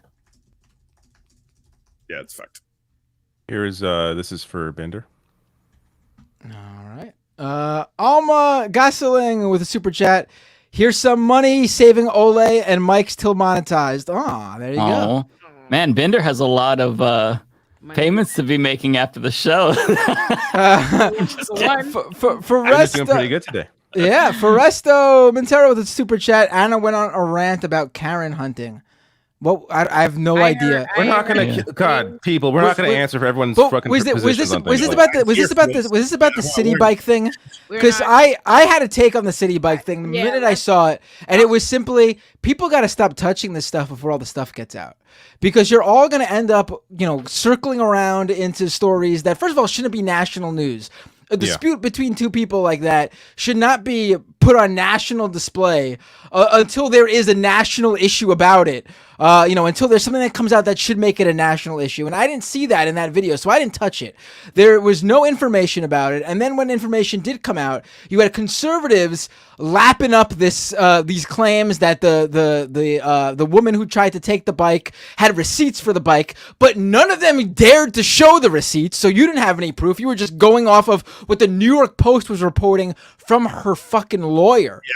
Automatically red flag. You can't touch it. And then now apparently you have the sister of the boy who had the bike coming out with her own receipts, and those look very interesting and legit. But again, you need to see the whole picture, and we don't have it yet. So number one, the story shouldn't have went national, and number two, once it did, you really should wait until you get everything before you come out and say anything about it. Honestly. This is also for Bender. Rose with a super chat. How about weekly skews? What is that? I don't know. I'm not sure. I was hoping you would know. I'm thinking maybe it's a typo. I don't know. I have no idea. Samantha Baker, thank you, says, Ole, I feel so special. You stayed for super chats because you saw my previous super chat. Crying face heart. I love it. And love you. You are just amazing. Oh, thank you so much. That's so sweet. Look how Dave. Thank you, Samantha. That's very kind of you. Thank you. Thank you. I love that. Awesome. That's really sweet. That's very wholesome. Honestly, it really Bender, made this is my you. day.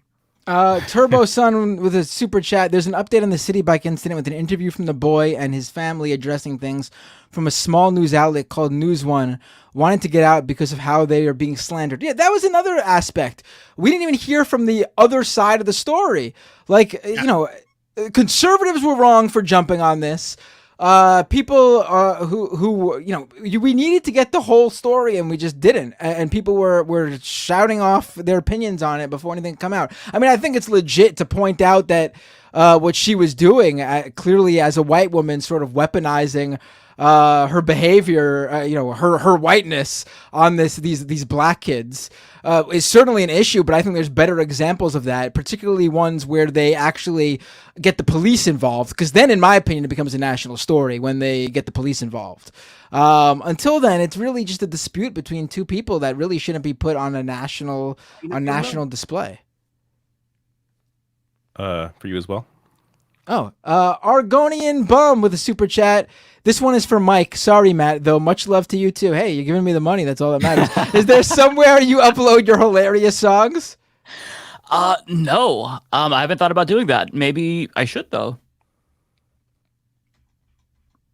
Brian says, they, them, there is something that more people need to learn about. It's always grammatically correct, and it's gender neutral. Everyone wins, i.e. a mechanic often stores their tools in a toolbox. Yeah, definitely. I mean, it's not hard to understand. I'm surprised that there's still confusion about any of this. Oh, I should say really quick, going back to the songs thing, I wanted to give a shout out to Lord Magnus. He does some of the songs, some of the music for the outros that I use. Go check him out because he actually has an album on Spotify, and there's some really, really good beats. Zero says, that's why I suggested a trans woman, trans representation.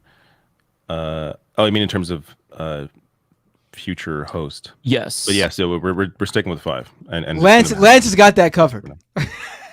For what? Sorry, I missed it. With trans rights and everything. I'm just joking. It's a joke. Oh, yeah, okay. Because Ole mentioned earlier how Lance always he needs to put together like a essay piece with all of his background and expertise on it. So I was just making a callback. Backs over the Fender. Amy Kamori with the super chat. RM Brown guest, please. Yeah, he's definitely gonna come back on as a guest. Oh yeah, and I think he should come on as a regular guest for sure. Yeah, got some diehard fans, child. Because we've had some great guests. Y'all really going hard. Also, Bender. Oh wow, Jose Garibaldi, love you all. Thank you, or Garibaldi. Sorry if I messed up your last name. Last one for Bender, then last one for me after this. Oh, Rose, they are two white dudes, so never mind. Wait, who? Oh, was this in? Did you say something earlier? I don't remember. Two white dudes, so never mind. Oh yeah, Oh, no. I don't know what this person said. Sorry, maybe Chris Kyle, but that's not two dudes. I'm not sure. Last one here. Type says the left needs to collaborate with professional SciComm journalists. I'd love to see any of you interview someone like Cara Santa Maria on RFK Jr.'s anti-vax nonsense. Yeah, I used to listen to her podcast, her science podcast. Yeah, there's definitely. I agree with you. I think that the left can probably collaborate more with science communicators. I agree.